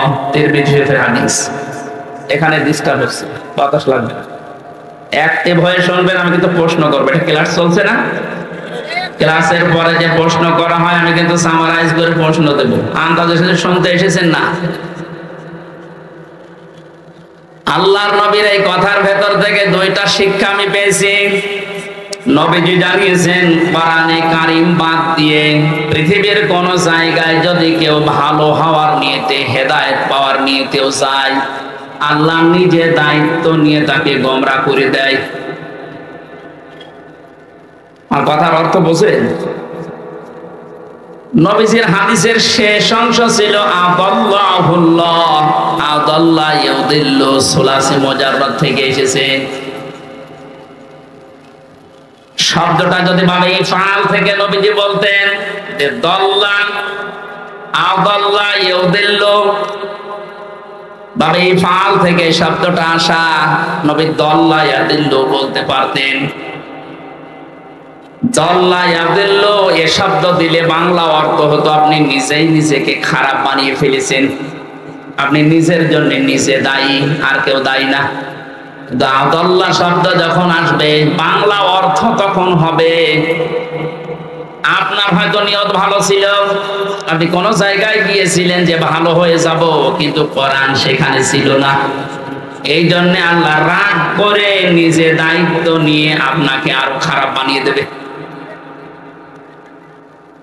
এটার জন্য সবচেয়ে বড় কারণ হচ্ছে পৃথিবীতে একটাই মাত্র কিতাব আল্লাহ মানুষকে হেদায়েত দেওয়ার জন্য সর্বশেষ পাঠিয়েছেন, তার নাম কোরআন শরীফ। কোরআন বাদ দিয়ে হেদায়েত দেওয়ার মতো কোনো কিতাব কিয়ামত পর্যন্ত আর নেই। কথা বুঝতেছেন? এজন্য সর্বপ্রথম আয়াত দেখবেন যালিকাল কিতাবু লা রাইবা ফি, কিতাবের আগে আলিফ লাম আছে। আল্লাহ নির্ধারিত করে জানিয়েছেন একটাই মাত্র কিতাব যেটা মানুষকে হেদায়েত দিতে পারে, তার ভেতরে কোনো সন্দেহ নেই, ভুল নেই, অবকাশও নেই। হাদিসের ব্যস্ততায় আমি যেটা পেয়েছি, ও বাংলার জনগণ, কোরআন যেখানে নেই ওই রকম জায়গায় এখন থেকে যদি আপনি ভালো হওয়ার নিয়তেও চান, আপনাকে আমির হামজা খারাপ বানাবে না, খারাপ বানিয়ে দেবে কে? এবার এক বাক্যে বলবেন হেদায়েত দেওয়ার একচ্ছত্র মালিকানা হামজার, বলেন নবীজির, কার? আল্লাহ ছাড়া পথ কেউ দেখাতে পারে না, হেদায়েত দিতে পারে না। উনি যদি বলেন আমি তোকে খারাপ বানাবো, বলেন তো কে আছে আপনাকে পথ দেখাবে? বলেন। এই জন্যে আমার শেষ কথা, ফাইনাল কথা এইটাই, আজকে থেকে সিদ্ধান্ত দৃঢ়ভাবে নেওয়া লাগবে।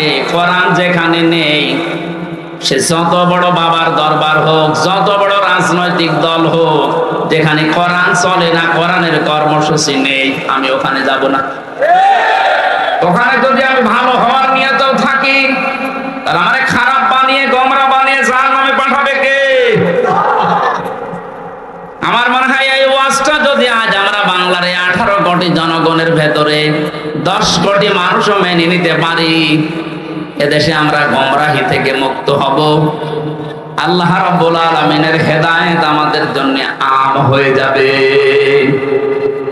আশা করছি আপনি কথাটা মেনে নেবেন আপনার প্র্যাকটিক্যাল জীবনে, যে কোরআন যেখানে নেই ওইরকম দলে আমি আজকে থেকে আর নেই। এটা শুধু সামিয়ানার নিচ পর্যন্ত শেষ,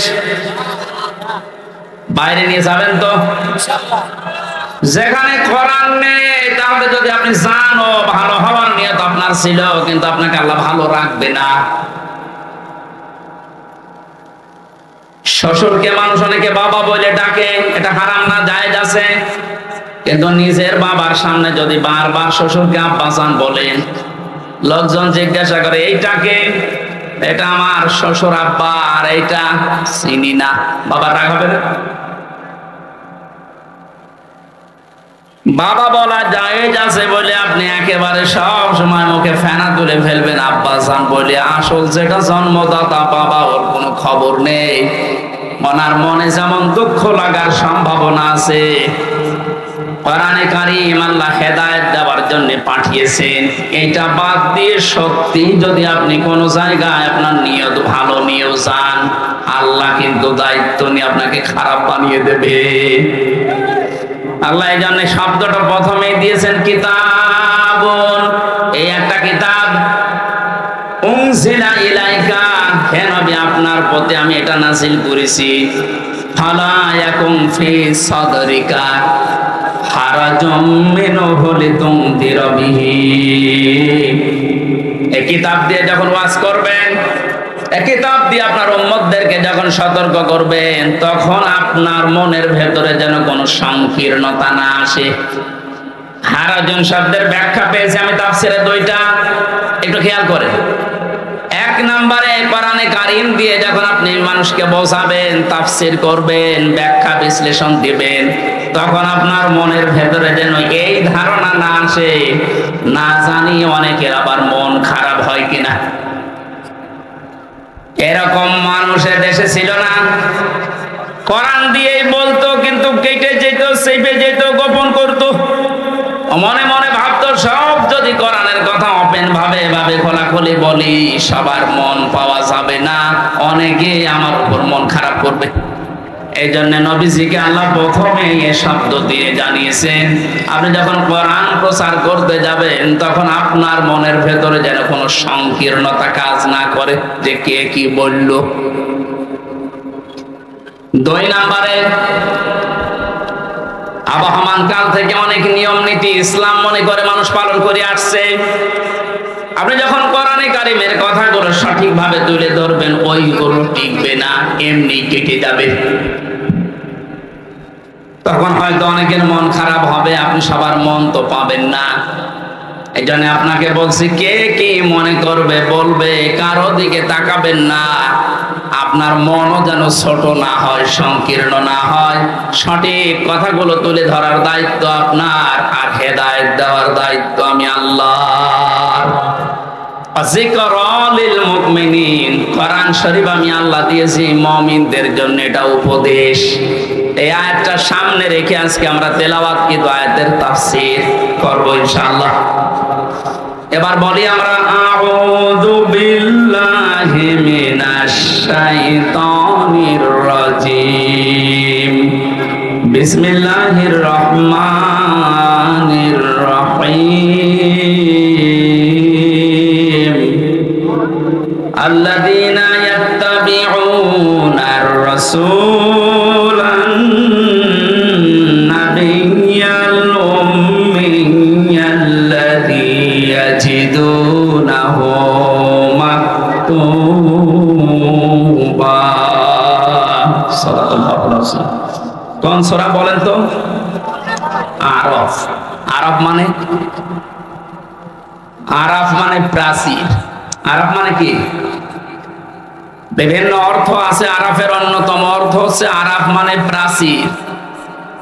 কিয়ামতের দিন আল্লাহ জান্নাত জাহান্নামের মাঝে একটা প্রাচীর দাঁড় করাবে, কিছু মানুষকে আল্লাহ ওই জায়গায় বসাবে। জান্নাতেও দেবে না, জাহান্নামেও দেবে না, ওখানে স্টিল তারা বসে থাকবে, দাঁড়িয়ে থাকবে। এই খেয়াল করে, এদিকে এত নড়াচড়া কি, সমস্যা কি? এদিকে আসার দরকার নেই। দেখেন তো উনি কি বলে, দেখেন না, উনি তো বলো হয়েছে, ঠিক আছে। না, আপনি যদি আমল করতে না পারেন তাহলে তো আসার দরকার নেই। নামকরণ বলছে, তাফসীর করার জন্য 13টা জিনিস সামনে রাখা লাগে। আমরা উসুলে তাফসীরের যে নিয়ম পড়েছি, এখানে কত আলেম বসে আছে দেখতে পাচ্ছেন না? নাকি ফাটা যায় একজনকে লাগিয়ে দেব? ছাতা করলে কি ইবাদত থাকবে? এটা কষ্ট হচ্ছে গরমে আমাদের, তারপরও যেহেতু এটা ইবাদত, এই কারণে আমরা বসে আছি কিছু নেওয়ার জন্য, নাকি? আরাফ কি নাম বললাম? এটা একটা প্রাচীর, জান্নাত জাহান্নামের মাঝে আল্লাহ রাখবেন। নামকরণের ভেতরে আমি তাফসীরে তাবারি থেকে বলছি এটা। নবীজি বলেন, সাহাবীরা, এখানে আল্লাহ যাদেরকে বসাবেন এদেরকে জান্নাতেও দেবে না, জাহান্নামেও দেবে না, একেবারে স্টিল। প্রশ্ন করলেন সাহাবী, হে নবী, এদেরকে আল্লাহ জান্নাতে দিচ্ছে না, কারণ কি? বিশ্ব নবী জানিয়েছেন, এই মানুষগুলোকে আল্লাহ জান্নাতে দেবে না তার অন্যতম কারণ এরা মা বাবার সাথে খারাপ আচরণ করত। এরা নামাজ পড়েছে, রোজা রেখেছে, ভালো ভালো কাজের আঞ্জাম দুনিয়ায় দিয়েছে, দান সাদকা এদের সব ছিল, শুধু একটা বিষয়, পারিবারিক জীবনে মা বাবার সাথে এদের ভালো ব্যবহার ছিল না।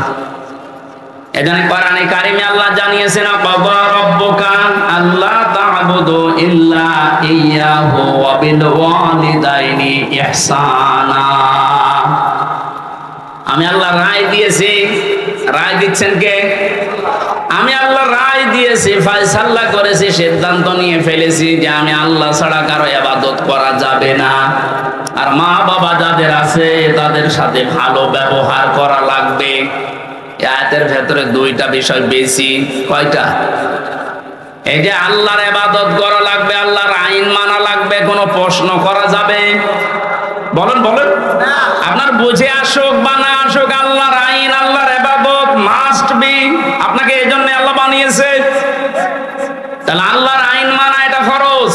আল্লাহর আইন মানা কি? আরো জোরে বলেন। মা বাবার আইন মানা কি? না, এই শোনেন, মাঝখানে ওয়া আল্লাহ দিয়েছেন, খেলা করার জন্য দিয়েছেন।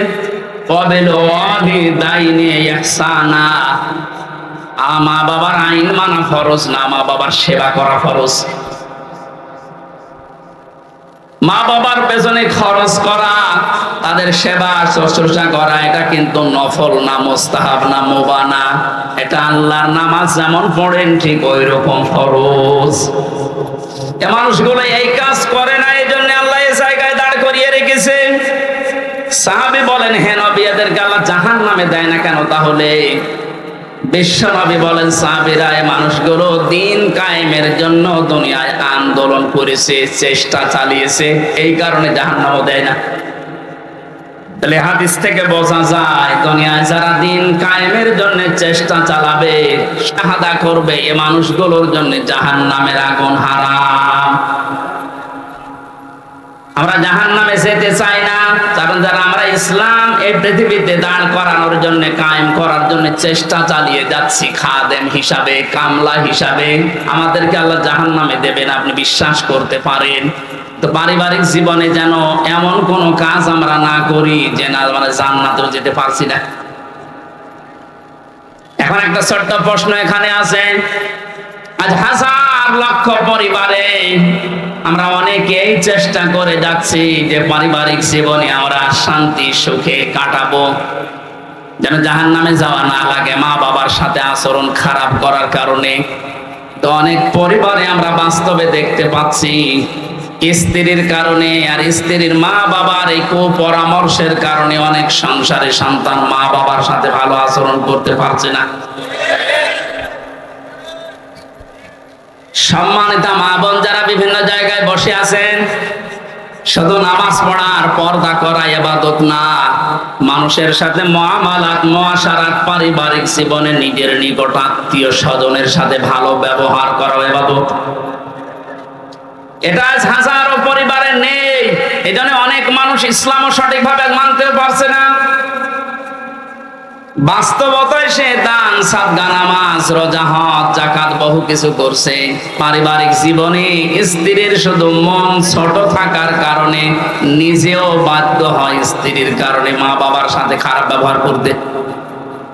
আপনি কিন্তু আমাকে আরাপ নামক জায়গায় দাঁড় করাতে বাধ্য করছেন। সুতরাং স্ত্রী যারা এসেছেন ওরা মন উদার করবেন, মনে করবেন যাদের বাড়িতে আসলাম এগুলো আমার মা আর বাবা। আমি হাজারো মেয়ে লোককে দেখেছি নিজের মা বাবা দোষ করলেও কিছু মনে করে না, মাফ করে দেয়, মানিয়ে নেয়। শ্বশুর শাশুড়ি একটু ভুল করলে মানাতে পারে না, তখন স্বামীর কাছে আস্তে আস্তে কানে কানে কথা তুলে দেয়। এরকম মহিলা দেশে নেই? শ্বশুর শাশুড়ি যারা বসে আছে ওরা তো এখন বগল বাজাচ্ছে যে কাজ হচ্ছে। কোরআনে কারীম জানিয়েছে ওয়াকুলু লিন-নাসি হুসনা, মানুষের সামনে হাসি মুখে ভালো কথা বলবা, এটা একটা সাদকা দেওয়ার সওয়াব হয়ে যাবে। আপনি শ্বশুর আর শাশুড়ি হয়েছেন তাতে কি? মেয়েটা আজ 18 বছর, 20 বছর, 22 বছর পরে আপনার বাড়িতে এসেছে, এটাকে নিজের মেয়ের মতো মনে করতে পারেন না? আল্লাহর কসম, আমি আল্লাহকে সামনে নিয়ে বলছি, সাক্ষী করে বলছি, সত্যি যদি মা আর বাবা নিজের মেয়েকে, নিজের ছেলেকে যে নজরে দেখে, পুত্রবধূকে এই নজরে যদি দেখতে পারতো, আমরা হাজারো সন্তান আরাপ নামক জায়গায় থাকতাম না। আহ্বান জানাচ্ছি, আমরা তো চেষ্টা করছি, কিন্তু আপনাদের এই ছোট মনের কারণে পারছি না। আপনার মনটা উদার করেন, কি করবেন আপনি দুনিয়ার এই সয় সম্পদ দিয়ে যদি জাহান্নামে যাওয়া লাগে? আল্লাহ আমাদেরকে আরাফ নামক এই জায়গায় যেন দাঁড় করিয়ে ভাগ্য হত না করেন।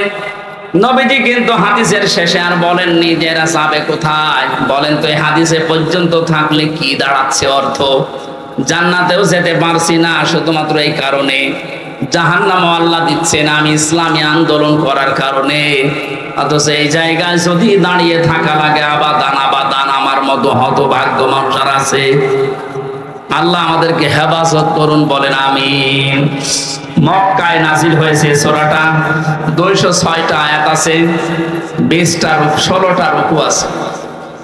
ক্রমিক নাম্বার হিসাবে কোরআনে কারীমের এটা 7 নাম্বার সূরা। মাত্র একটা আয়াতের 4 ভাগের 1 ভাগ পড়েছি। আয়াতের ভেতরে 3টা বিষয় আমরা আলোচনা নিয়ে আসব।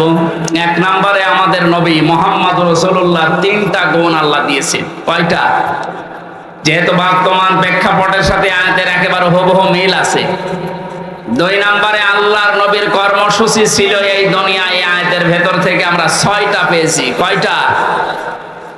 3 নম্বরে আমরা যারা তার উম্মত এখন দাবি করব কিয়ামত পর্যন্ত, তাদের কর্মসূচি হবে, তাদের করণীয় হবে 4টা।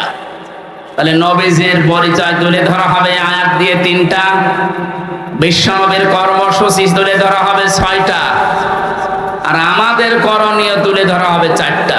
সব মিলে 13টা। কয়টা? এই 13টা বিষয় আজকের আলোচনায় আছে। আমরা একটা একটা করে তাফসীর আকারে শুনছি। আপনারা আছেন তো? আল্লাহ পাক বলেন আল্লাযীনা ইয়াত্তাবিউনার রাসূলান নাবিয়্যাল উম্মিয়্যা, তোমরা অনুসরণ করো, ইত্তেবা করো, দেখে দেখে চলো। এই যে তাবউন শব্দটা আছে, আমি 12 সালে যখন আলোচনা আরম্ভ করেছিলাম বিশ্ববিদ্যালয়ের 2nd ইয়ারে থাকতে, ওই সময়ে তাবউনের ব্যাখ্যা বলেছিলাম। অনেকে ইন্টারনেটে এটা দেখেছেন, মনে আছে আপনাদের? তাবউন মানে কি? তাবউন মানে দেখে দেখে চলা। আপনার সামনে একটা মানুষ হেঁটে যাচ্ছে, কিভাবে কিভাবে পা লাগায়, কোথায় হাত নাড়ায়, মাজা দোলায়, কিভাবে তাকায়, একেবারে ওইভাবে হুবহু ওই জায়গায় পা ফেলে হাত নাড়িয়ে মাজা দলিয়ে চলার নাম তাবউন। আল্লাহ পাক এখানে ইত্তেবা দিয়েছেন, আল্লাযীনা যারা ইয়াত্তাবিউনা অনুসরণ করছে, করবে। এটা মোজারে বর্তমান ভবিষ্যৎ, প্রেজেন্ট ফিউচার। কার অনুসরণ করছে করবে। রাসূলান নাবিয়্যাল উম্মিয়া, বিশ্বনবীর পরিচয় আল্লাহ এখানে দিয়েছেন তিনটা। এক নম্বরে রসূল ছিলেন তিনি, দুই নম্বরে তিনি ছিলেন নবী, তিন নম্বরে তিনি ছিলেন উম্মি। এবার আসেন তো রসূল কাকে বলে, নবী কাকে বলে, উম্মি কাকে বলে? এ পৃথিবীতে বহু নবী এবং রসূলের কথা আমরা শুনেছি, 1,24,000 নবী রসূলের কথা আমরা জানি। পৃথিবীতে আল্লাহ মানুষকে হেদায়েত দেওয়ার জন্য, পথ প্রদর্শন করার জন্য পাঠিয়েছেন। এতগুলো নবীর জীবনী কর্ম পদ্ধতি বলতে বলতে তো সময় চলে যাবে। আমি গুরুত্বপূর্ণ কয়েকটা নবীর জীবনী থেকে বলছি। যত নবীকে আল্লাহ দুনিয়ায় দাওয়াতি কাজ করতে পাঠিয়েছিলেন, সবচাইতে বেশি কষ্ট সহ্য করেছিলেন হযরতে মুহাম্মদুর রাসূলুল্লাহ। এনার পরে যার নামের তালিকা পাওয়া যায় তিনি হযরতে ইব্রাহিম আলাইহিস সালাম। এনার পরে যার নামের তালিকা আছে হযরতে নূহ আলাইহিস সালাম। এনার পরে যাদের নামের তালিকা আছে সিরিয়াল হিসাবে, আল্লাহ পাক কোরআনে কারিমে জানিয়েছেন, শারআ লাকুম মিনাদ-দীনি মা ওয়াসসা বিহি নূহা ওয়াল্লাযী আওহায়না ইলাইকা। আমি নির্ধারিত করে দিলাম, লিখে দিলাম, নির্ধারণ করে দিলাম, আমি আল্লাহ সই স্বাক্ষর করে দলিল করে দিলাম তোমাদের জন্যে। নূহ আলাইহিস সালামকে, ইব্রাহিম আলাইহিস সালামকে, ঈসা আলাইহিস সালামকে, এই সমস্ত মুসা আলাইহিস সালাম, এই বড় বড় নবীদের নামগুলো দিতে দিতে আল্লাহ জানিয়েছেন, হে নবী, এই প্রত্যেকটা নবীকে কিন্তু আমি আল্লাহ জানিয়েছিলাম আনাকিমুদ্দিন, তোমরা দিন কায়েম করো। আপনাকেও আমি ওহী করলাম ঠিক ওইভাবে, ওয়াহাইনা ইলাইকা, আপনার প্রতি আমার একই ওহী, আন আকিমুদ্দিন, আপনি দিন কায়েম করেন জমিনে, ওয়ালা তাতাফাররাকু ফি, এ বিষয়ে কোনো ফতোয়াবাজি করবেন না। সময় কিন্তু এসে গেছে এখন এই দেশে ঠিক ওই রকম। আর যে যেখানে যে মতে চলেন না কেন, সবাইকে আমরা আহ্বান জানাচ্ছি, সবাই আসেন ঐক্যবদ্ধ হয়ে আল্লাহর দ্বীন, কোরআনে কারীম, ইসলাম এই দেশে আমরা এখন কায়েম করার পরিবেশ তৈরি করি। সত্যি যদি এটা কায়েম না হয়, হালালকে হালাল জেনে অনেক সময় মানা যাবে না, হারামকে হারাম জানার পরও ছেড়ে দেওয়া যাবে না। এ 17 বছর যেটা দেখলাম, এই জন্য আমাদের সবচাইতে বড় কাজ হবে এখন আল্লাহর এই জমিনে আল্লাহর দ্বীন কি করে কায়েম করা যায়, দাঁড় করানো যায়। বিশ্ব নবী মুহাম্মদুর রাসূলুল্লাহকে আল্লাহ রাসূল বলে ঘোষণা দিচ্ছেন যে, হে নবী, আপনি আপনার পরিচয় উম্মতদের সামনে দেবেন যে আমি তোমাদের জন্য রাসূল হয়ে এসেছি। 511 জন রাসূলের কথা আমরা পড়েছি, আর বাকিগুলো সব আল্লাহ নবী হিসাবে পাঠিয়েছিলেন। এই সমস্ত মানুষদের দায়িত্ব কোরআনে কারিমে এক একটি আয়াতের ভেতরে আল্লাহ দিয়েছেন, ওয়ালাকাদ বাআসনা ফি কুল্লি উম্মাতির রাসূলান আনি ইবুদুল্লাহ ওয়াজতানিবুত তাগুত। রব্বুল আলামিন বলেন, এ পৃথিবীর যত ওয়ালাকাদ বাআসনা ফি কুল্লি উম্মাতির রাসূলান, প্রত্যেকটি জাতির জন্য আমি আল্লাহ রাসূল পাঠিয়েছিলাম। প্রতিটি নবী আর রাসূলদের জীবনের দায়িত্ব মূল ছিল দুইটা। তারা উম্মতদের কাছে যেই বলতেন আল্লাহর ইবাদত করো। কার ইবাদত? এই শব্দটা নিয়ে আজ হাজারো জায়গায় আমরা এই দেশের ভেতরে অনেক ভেজাল দেখতে পাচ্ছি। কমনে দিয়েছে ফ্যান, ইয়ার কে মারছে দেখেন, বসে বসে।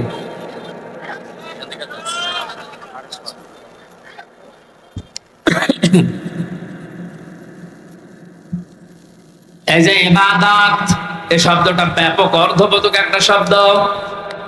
এটা নিয়ে আজ হাজারো ঝামেলা ভেজাল তৈরি করে শব্দটাকে আজ কলঙ্কিত করে ফেলেছে অনেকে। এই জন্য সতর্ক হওয়ার সময়, সংস্কারের সময় যখন চলছে, আমরা এখন সতর্ক এবং সংস্কার এই মন নিয়ে আমরা ইবাদত করব। আমার ইবাদতের ভেতরে যেন কোনো ভেজাল না আসে। গাড়ি গাড়ি ইবাদত করা লাগবে, কোরআনে আল্লাহ এমন দেয়নি। ইবাদত করো আখলিস দীনাকা ইয়াকফিকাল আমালুল কলিম। তোমার ঈমানটা যদি খাঁটি হয়, কাজকর্ম আমল যদি কম হয়, আমার আল্লাহ মাফ করে দেবে। আমাদের অনেকের কাজ কারবার দরবেশ বাবার মতো গাড়ি গাড়ি দেখতে পাচ্ছি। একটা বক্তব্য শুনেছিলাম কয়েকদিন আগে, ও বলেছে কোরআনেও সমস্যা আছে।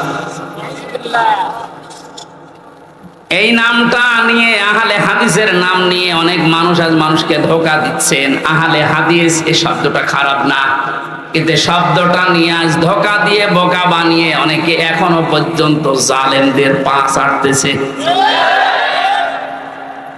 কালকের বক্তব্য ছিল একজনের রফিক নামে, আমি নাম নিয়েছি এই কারণে চেনার জন্য। এই লোকটা জানাচ্ছে এখন জনগণকে, আবু সাইদ নামে এই ছেলেটা শহীদ হয়নি, ও নিজে আত্মহত্যা করেছে।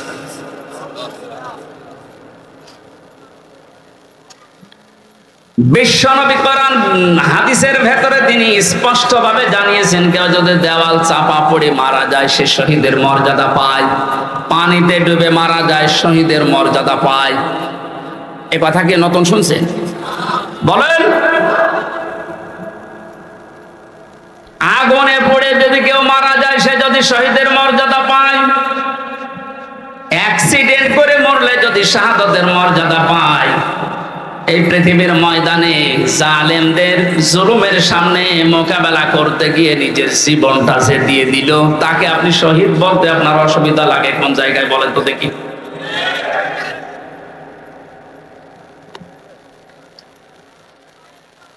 এবার আমাদের দুইটা নোটিশ বলছে, যেহেতু এই শব্দটা শুনি আজকে আজ 2 দিন ধরে অনেক জালেমের দোসর যারা, তারা এখনো পর্যন্ত অপপ্রচার চালাচ্ছে এদের বিরুদ্ধে, এই জন্য 2টা নোটিশ বলছি। সূরা বাকারার 154 নাম্বার আয়াত, 2 নাম্বার পারা, 2 নাম্বার পৃষ্ঠা, 12 নাম্বার 13 নাম্বার লাইনে আছে, ভালো করে মিলাবেন। আল্লাহ পাক বলেন, ওয়ালা তাকুলু লিমান ইয়াকতালু ফি সাবিলিল্লাহি আমওয়াত বাল আহইয়াউ ওয়ালাকিন লা তাশউরুন। আপনি হয়তো এভাবে এতদিন চিন্তা করেননি, যেভাবে আমি বলছি মিলিয়ে দেখেন। আল্লাহ বলেন, ওয়ালা তাকুলু, হে পৃথিবীর লোকেরা, কেউ এ কথা মুখ দিয়ে বলবা না। কথা বলে মানুষ কি দিয়ে? বলো না কেন? এই জন্য মুখের ওপর আল্লাহ নোটিশ দিয়েছেন, কেউ এ কথা বলবা না। 1 জন 2 জন না, কেউ বলবা না, বহু বচন। লিমান ইয়াকতালু ফি সাবিলিল্লাহি আমওয়াত, আমি আল্লাহর জন্য, মানবতার জন্য যারা জীবন দিয়ে গেল, এই মানুষ মরে গেছে, এ কথা বলবা না। বাল আহয়াউন, বরং তারা জীবিত। ওয়ালাকিন লা তাশউরুন, কিন্তু তোমরা টের পাও না। এটা তো মুখের উপর আল্লাহ দিলেন, মানুষ মুখের পরে অন্তরেও ধারণা করতে পারে। ধারণা করা কি দিয়ে? অন্তর দিয়ে মানুষ যেন ধারণাও না করে যে তারা শহীদ হয়নি, তারা এমনি মারা গেছে, কথা যেন ধারণাও না করে। সূরা আলে ইমরান 4 নাম্বার পারার 11 নাম্বার পৃষ্ঠা 9 নাম্বার লাইনের 159 নাম্বার আয়াতে আল্লাহ 69 নাম্বার আয়াতে আল্লাহ জানিয়েছেন, ওয়ালা তাহসাবান্নাল্লাযীনা কুতিলু ফি সাবিলিল্লাহি আমওয়াতা বাল আহয়াউন ইনদা রাব্বিহিম ইরযাকুন। খুব খেয়াল করেন, অন্তর দিয়েও কেউ যেন ধারণা না করে যে ওরা মারা গেছে। আল্লাহ পাক বলেন, ধারণাও কোনোদিন করবি না যে মরে গেছে না। কারণ জীবন জালেমের সামনে নিজের জীবন দিয়ে দেওয়া তো সহজ কথা না। ওরা কিন্তু জীবিত আছে, ওরা জিন্দা। ইনদা রাব্বিহিম ইরযাকুন, তারা তাদের রবের কাছেই রিজিক পাচ্ছে। সুতরাং আবু সাইদ রংপুরের এই ছেলেটা জালেমের সামনে দাঁড়িয়ে জীবনটা দিয়ে শাহাদাতের মরণ পেয়েছে। এটা কোনোদিন আপনি মুখ দিয়ে যেন না বলেন যে লোকটা মরে গেছে, ধারণাও না করেন যে ও মরে গেছে না, ও শহীদ হয়েছে। কি হয়েছে? স্বাধীনভাবে কথা বলতে পারতাম না। পাশের জেলায় বাড়ি আমার, নাটোর, কুষ্টিয়া। এখানে দাওয়াত খেতে গেছিলাম বিয়ের, তারপর আমার ঢুকতে দেয়নি। কোথায় ছিলাম আপনি টের পেয়েছেন? স্বাধীনতা পরাধীনতা কি আমরা 17 বছর টের পেয়েছি। স্বাধীনভাবে চলাফেরা করার, বাক স্বাধীনতা ফিরিয়ে দেওয়ার জন্য যে মানুষগুলো জীবন দিয়েছে, মাস্ট বি 100 ভাগ আমি বিশ্বাস করি ওরা সব শাহাদতের মর্যাদা পেয়েছে। এমনকি জালেমের জুলুমের শিকার হয়ে আয়না ঘরেও বহু মানুষ জীবন দিয়েছে, জেলখানার ভেতরে জীবন দিয়েছে। এমনকি কোরআনের পাখিকে অনেকে বলছে উনি স্বাভাবিকভাবে মারা গেছে, না আমি পাশে জেলে ছিলাম, উনি 1 নম্বরে আমি 4 নম্বরে। আল্লামার সাথে আমার একদিন দেখা হয়েছিল মাত্র 10 মিনিটের জন্য। উনি এমনি মারা যায়নি, ওনাকে মেরে ফেলা হয়েছে, তার বাস্তব প্রমাণ আমার মুখের হাসিটা। এখন ভিডিও বের হচ্ছে, জেলার আর সোফারের আত্মীয়রা তারা পরিচয় দিয়ে বলছে ওনাকে জোর করে সই করিয়ে বলেছে আপনি সই করেন, আপনাকে মুক্ত করে দেওয়া হবে নির্বাহী আদেশে। এই কথা বলে বের করে নিয়ে গেছে। উনি তো খুশি আনন্দ যে আমি পরিবারের কাছে ফিরে যাচ্ছি। কিন্তু শয়তান যারা আছে শয়তানি করে, ষড়যন্ত্র করে, যাকে দায়িত্ব দিয়েছিল মোস্তফা জামান এই কোলাঙ্গার, এই যে কি জিনিস এখন আমরা টের পাচ্ছি, কার তৈরি করা এখন আপনি দেখতে পাচ্ছেন। আমার মনে হয় একে যদি আমার মতো এরকম 10 দিন রিমান্ডে রাখেন ও সব সত্য কথা বলে ফেলবে। আমার মুখ দিয়ে রিমান্ডে একটা কথা ওরা বের করতে পারেনি, শেষ পর্যন্ত মন মতো লিখে আমাকে বলছে সই করেন আপনারা ছেড়ে দেওয়া হবে। আমি তো রিমান্ডে বসতাম না যে 164 কি, মনে করলাম ছেড়ে যখন দেওয়া হবে দেই। এখন দেখি সব আমার বিপক্ষে লিখেছে। আমি নাকি দেশের বিরুদ্ধে কথা বলতাম, যতগুলো বক্তব্য দিয়েছি দেশের ভালোবাসার পক্ষে দিয়েছি, কারণ দেশকে ভালোবাসা এটা ইমানের অঙ্গ। আরে মানুষগুলো এটা আমাকে বলে কয়ে নিয়েছে যে বলেন আপনি যে আপনাকে এ দেশের কিছু মানুষ টাকা পয়সা দিয়ে ব্যবহার করে যে আপনি দেশের বিরুদ্ধে, এই সরকারের বিরুদ্ধে, তাহলে আপনাকে ছেড়ে দেব। শেষ পর্যন্ত বলতে রাজি যখন হলাম না, 11 ঘন্টা আমার টাঙিয়ে রেখেছিল কালো কাপড় দিয়ে চোখ বেঁধে। নিজেরা বলা করতো হুজুর আপনি নির্দোষ আমরা জানি, কিন্তু আপনাকে কথা বলা লাগবে। পেছনে হাত হ্যান্ডকাপ দিয়ে বেঁধে, কালো কাপড় দিয়ে চোখ বেঁধে 11 ঘন্টা এক জায়গায় আমার নামাজও পড়তে দেয়নি। 4 ওয়াক্ত জোহর আসর মাগরিব এসে আমি সব ইশারায় পড়েছি। এখন নামাজ পড়ছি কোন সময় আমি তাও জানি না, কারণ মাটি নিচে তো। সর্বশেষ যখন বললাম না এত বড় মিথ্যা কথা আমি বলতে পারবো না, আকিস গ্রুপে আমি চাকরি করতাম, ওনাদের বিরুদ্ধে হাজার হাজার কথা লিখতে বলেছেন, একটাও পারবো না, কারণ ওনারা এরকম না। শেষে আমার বলছে যদি আপনি আজকে সন্ধ্যার ভেতরে এগুলো স্বীকার না করেন, না বলেন, তাহলে আপনার বউ তুলে নেন। কি চরিত্র দেখিস। আর এখন অনেক সুর তুলছে অনেকে যে এদের মাফ করে দাও। এই জালেমদের মাফ করা মানে মাজলুমের উপরে অবিচার করা।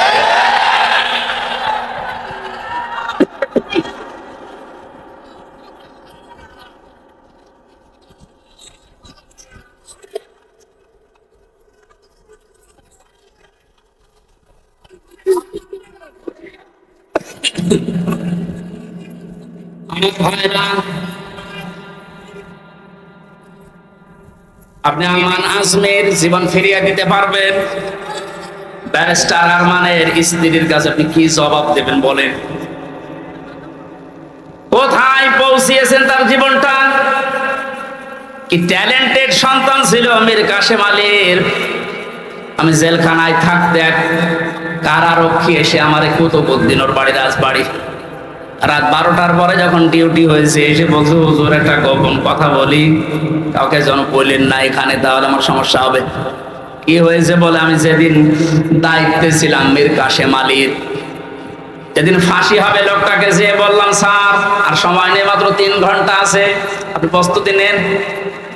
উনি আমারে বলছে ভাই কারারক্ষী এখনো তো সময় 3 ঘন্টা আছে, আমি 2 ঘন্টা ঘুমাই, তুমি আমারে ডেকে দিও। আল্লাহর কসম আমি আল্লাহকে মহিলাকে সামনে নিয়ে বলছে ও যা যা বলেছে একটাও মিথ্যা কথা না, সবগুলোই এইভাবেই বলেছিল। যে আমি পাহারা দিতে গিয়ে দেখলাম লোকটা ঘুমিয়ে গেল। 2 ঘন্টা পর ওনারে ডাকলাম, ঠিক ঘুম থেকে উঠলো, গোসল করে ওযু করে শেষের নামাজটা শেষ করে একটা চা বানিয়ে বলছে নেন। বললাম স্যার আমি চা খাবো না। আপনার কিছুক্ষণ পরে বলে জানি আমি, আর মাত্র 15 মিনিট আছে। জল্লাদ শাহজাহান এসে গেছে, ডাক দিয়ে নিয়ে যাচ্ছে, বলেন চলেন। উনি আমারে বলছিল ভাই আমির হামজা আপনাকে আমি বলি আমিও তো মানুষ, উনিও মানুষ, মাত্র 3 ঘন্টা ধরে পর ফাঁসি, তার 2 ঘন্টা ঘুম আসলো কি করে? এই লোকটার সন্তান ব্যারিস্টার আরমান, উনি কিন্তু ওই সময় জানে যে তার ছেলে গুম হয়ে আছে, মরে গেছে না বেঁচে আছে তাও জানে না। বাংলাদেশ না বিশ্বের ভেতরে যদি আমার মনে হয় 100 জন মানুষ থাকে যে মানুষকে কর্মসংস্থান তৈরি করে দেয়, তার ভেতরে মীর কাসেম একজন।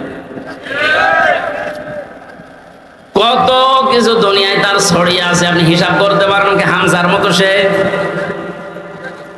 তার স্ত্রী সন্তান কোথায় আছে সে কিচ্ছু জানে না। এই কঠিন মুহূর্তে তার নিজের হাজারো যারা অনুসারী, তার সহকর্মী যারা হাজার হাজার মানুষ পালিয়ে বেড়াচ্ছে, জেলখানায় আছে, আটক আছে, মরে গেছে, সব কিছু তার কাছে সংবাদ আসতেছে। এমন কঠিন সময়ও লোকটা 2 ঘন্টা ঘুমিয়েছে। এমনি ঘুম আসবে না, অবশ্যই আমার আল্লাহ তাকে সূরা হামিম সিজদার 30 নম্বর আয়াত ফেরেশতা দিয়ে শুনিয়েছে।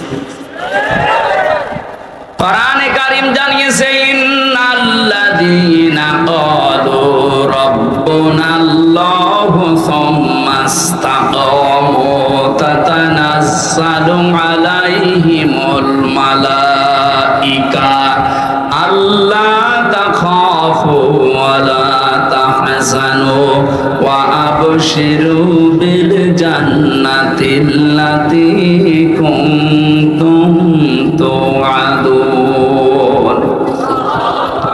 আল্লাহ পাক বলেন যারা এই কথা বলে যে আল্লাহ তুমি আমাদের রব, আমি ঠিকই আছি এই কথার উপরে, আল্লাহর সঙ্গে সঙ্গে তার বিপদে আপদে পড়লেই ফেরেশতা নাজিল করবে।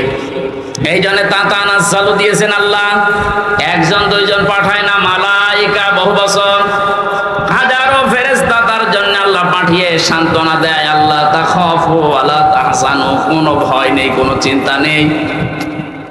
আবশিরু বিল জান্নাহ, ওই জান্নাতের সুসংবাদ গ্রহণ করো, আল্লাতী কুনতুম তুআদুন, যার ওয়াদা আল্লাহ করেছে। আমার মনে হয় ঠিক মীর কাসেম আলী শহীদ উনি আল্লাহর ফেরেশতাদের দ্বারা শুনতে পেয়েছিলেন সন্তান ব্যারিস্টার আরমানের জন্য চিন্তা নেই, হাজার হাজার সহকর্মীর জন্য চিন্তা নেই, ওগুলো আল্লাহ সব দেখবে, তুমি জান্নাতে প্রবেশ করো।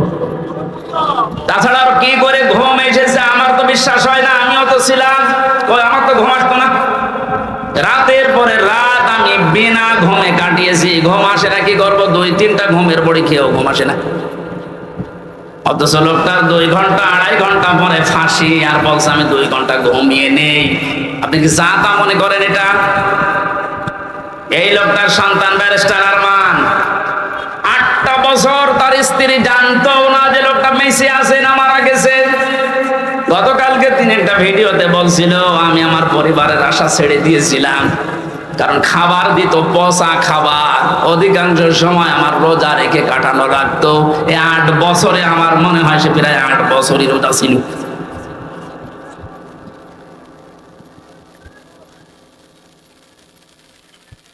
কোথায় পৌঁছিয়েছে তারা এই মানুষগুলো? আর উল্টা পাল্টা এখনো পর্যন্ত অনেক জালেমের দোষরা ধারণা করে যাচ্ছে যে কি করেছে যে আমাদের দেশ থেকে তাড়িয়ে দিল। কি করেছেন আপনি টের পাচ্ছেন না? আপনি যদি কিছু না করেন আপনার শুধু আইনা ঘরের কারণে ফাঁসি হওয়া দরকার।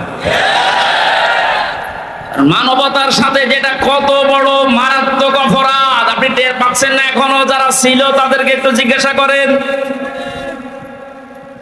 ব্যারিস্টার ব্রিগেডিয়ার আমান আজমি ভাই শেষ পর্যন্ত এই কান্না জড়িত কণ্ঠে বলেছে যে আমি সূর্যের আলো কি 10-12 বছর দেখি নাই। এদিকে 1.5 হাত, ওদিকে 1.5 হাত। আমার যে মাটির নিচে ছিলাম ওখানে তাও তো এদিকে 3.5 হাত, এদিকে 2.5 হাত ছিল, আর আরো ছোট। এরপরও জালেমদের পক্ষে আপনি সাফাই গান, জালেমদের পক্ষে কথা বলেন। আপনি মানুষ, আপনারও বিবেক মরে গেছে। মজলুম অবস্থায় এখনো আছি, এখনো পর্যন্ত অসুস্থ, আমার শরীর এখনো স্বাভাবিক হয়নি, এখনো মুসাফির অবস্থায় আছি। দোয়া করছে আল্লাহ কিয়ামতের আগে কোন জালেম যেন এই দেশে আর ফিরে আসতে না পারে। আমরা যারা আছি এই দেশে এখন, আমাদের আলেমদের উচিত হবে নবীরা, রসুলরা, তাদের যে পরিচয়গুলো আল্লাহ তুলে ধরেছিলেন, নবীর কাজ কি, রসুলের কাজ কি, এই পরিচয়গুলো আমরা এখন জনগণের সামনে তুলে ধরবো। তাদের কর্মসূচি 6টা। কয়টা? তারা হালাল করতো পবিত্র জিনিস। আজ বাংলাদেশে হালাল করা লাগবে পবিত্র জিনিসগুলো, আর হারাম করতো তারা অবৈধ জিনিসগুলো। বাংলাদেশে এখন প্রত্যেকটা সেক্টরে এখনো পর্যন্ত হারাম জিনিস জিয়ে রাখা হয়েছে। এদিকে তাকান, যারা দায়িত্বে আছেন, অন্তর্বর্তীকালীন সরকার থেকে শুরু করে যারা এখন দায়িত্বে আছেন, এই মুহূর্তে আপনাদের সিদ্ধান্ত নেওয়া লাগবে এই জালেমদের সহযোগী যতগুলো ছিল প্রত্যেককেই ইমিডিয়েটলি এখনই ওদেরকে বহিষ্কার করা লাগবে। এটা সংস্কার যেহেতু চলছে, নবীদের কর্মসূচি 6টা ছিল, তার 2য় নম্বর এটা হালালকে হালাল বলে বৈধ জায়গায় দিয়ে দেন। এই 17 বছর যারা বৈধ চাকরিতে উন্নতি পায়নি তাদের কাজ উন্নতির ওই জায়গায় দেওয়া লাগবে, আর যারা অবৈধভাবে আন্দাজে চেয়ারের পর চেয়ার পেয়েছে তাদেরকে নিচে নামানো লাগবে। ইসলামী ব্যাংক থেকে শুরু করে বাংলাদেশের যত ব্যাংকিং ব্যবস্থা, বিচার ব্যবস্থা, প্রশাসন, ব্যবসা, প্রত্যেকটি দিক আর বিভাগে যেহেতু সংস্কার আরম্ভ হয়েছে, এই সংস্কার ইমিডিয়েটলি কয়েকদিনের ভেতরেই করা লাগবে। এখনো পর্যন্ত এই হারামখোর যারা, এদের এই অভ্যাস এখনো যাবে না। বলেন না হুজুর দোয়া করেন। নূহ নবীর চাই থেকে আমি বড় হয়ে গেছি। নূহ নবী দোয়া করেছিলেন না?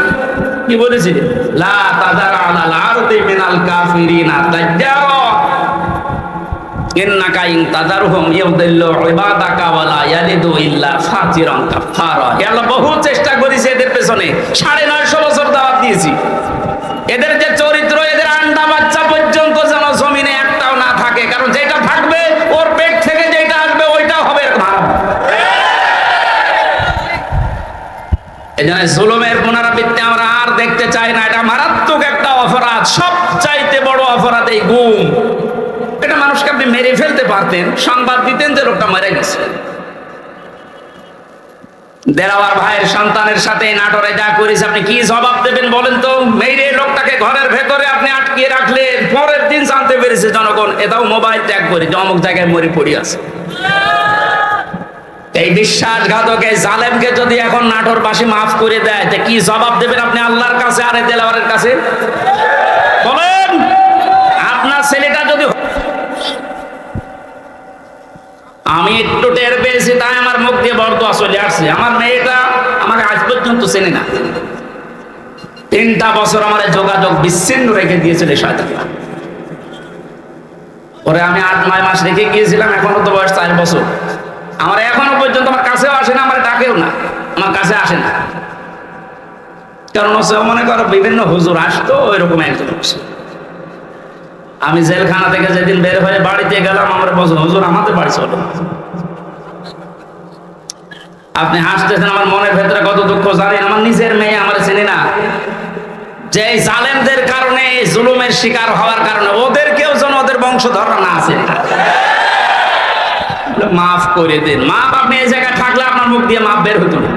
কিসের মাফ? সংস্কার যখন চলছে, নবীদের কর্মসূচি 6টা, এই 6টার ভেতরে 1 নম্বরে এইটা যে হালাল জিনিসকে হালাল জায়গায় নিয়ে এসে বৈধতা দান করেন। সুতরাং এই মুহূর্তে বাংলাদেশের সবচাইতে বড় কাজ হবে, যারা এতদিন পর্যন্ত জুলুমের শিকার হয়ে ওই জায়গায় যেতে পারেনি, ব্যাংকিং ব্যবস্থা বলেন, বিচার ব্যবস্থা বলেন, প্রশাসন বলেন, ব্যবসা বলেন, আজ ওদেরকে ওই জায়গাগুলোয় পৌঁছিয়ে দেওয়া লাগবে। আর হারাম কাজ যেগুলো হারাম হিসাবে হারাম ঘোষণা দেওয়া লাগবে। হারাম এ দেশে নেই, অবৈধ জিনিস অলরেডি বন্ধ হয়ে গেছে, সামনে আরো বন্ধ হবে ইনশাআল্লাহ। কোরআনে কারীম থেকে আবার বলছে, আল্লাহ রাব্বুল আলামিন জানিয়েছেন, হে পৃথিবীর মানুষেরা, 3 নাম্বার নবীদের কাজ ছিল সৎ কাজে আদেশ করবে, তারা অসৎ কাজে বাধা দেবে। আজ বাংলাদেশ জামাতে ইসলামীর সর্বোচ্চ দায়িত্বে যিনি আছেন ডাক্তার শফিকুর রহমানের দিকে আপনি তাকান। 4টা দিন এই লোকটার সাথে আমি এক ঘরে ছিলাম, কাশিমপুর কারাগারে। এটা মানুষ বলা যায় না, আমার মনে এটা ফেরেশতা। তার যে ঈমান কোন পর্যায়ে আপনি তার সাথে না মিশলে বুঝবেন না। মনে করছেন জামাত ইসলাম, না, কিসের জামাত, সে জামাতের ঊর্ধ্বে। লোকটাকে আমি একদিন বলছি, স্যার আমি তো 3 বছর আছি, আমি যোগাযোগ বিচ্ছিন্ন, ওইভাবে বলতে পারি না, আমার দেয় না। আমার আর মাওলানা মামুনুল হকের মোবাইল দিত না, অন্য সবাইকে দেয়, আমাদের দেয় না। হেফাজতের আরো যারা আলেম ছিল তাদের দিত না। ওনাকে দেওয়ার পরেই দেখলাম 4 তালা দিয়েছে। দেখা করতে যেয়ে বললাম, স্যার এখানে একটা উপায় আছে, আপনি যদি অনুমতি দেন তাহলে আপনাকে কারারক্ষীদের মাধ্যমে একটা কায়দা করে মোবাইল এনে দিই, ছোট মোবাইল, আপনি কথা বলতে পারবেন চুরি করে। কি বললে? কার সাথে কথা বলবো, অথচ তার ছেলেটাও পাশের জেলে আছে, তার ছেলেও ডাক্তার, পাশের এক বিল্ডিং পরেই তার ছেলে জেল খাটতেছে। কি হিন্দাল সার্কিয়া, কি শয়তানি নাম, উল্টো পাল্টা নাম দিয়ে মামলা করছে।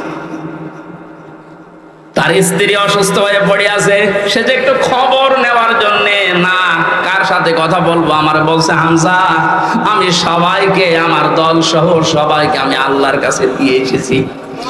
এই কঠিন মুহূর্তে এই কথা মুখ দিয়ে বের হওয়া, আপনি মনে করছেন এ আর কি, আপনি জায়গা মতো জানতো ওনার মুখ দিয়ে কথা বের হয় কিনা।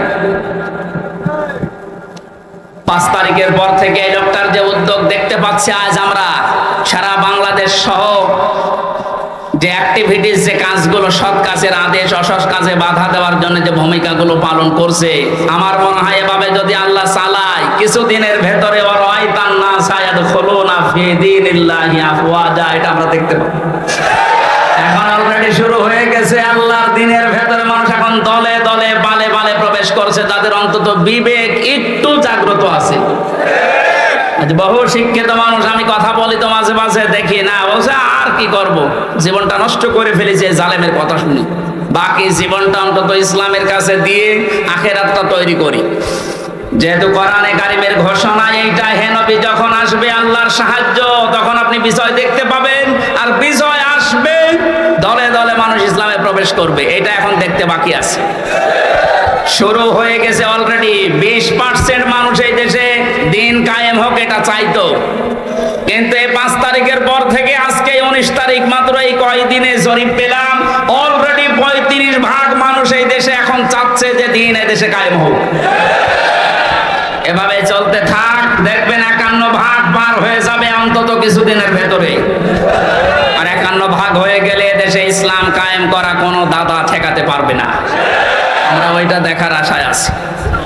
কথা বলেন। নবীজির কর্মসূচি, আমি এক একটা শব্দের ভেতরে লক্ষ লক্ষ কথা, আমি এত ব্যাখ্যা করতে গেলে এতে গলা বসে যাচ্ছে। মাইকটা আমার মন মতো হয়নি, 1, 2 নম্বর প্রচন্ড গরম, তো ভেতরে ঘেমে ঘাম গায়ে বসে যাচ্ছে, এই জন্য গলা বসে যাচ্ছে। বোঝা নামিয়ে দেবে, এটা নবীদের কর্মসূচির ভেতরে ছিল, বোঝা নামিয়ে দেয়নি আল্লাহ।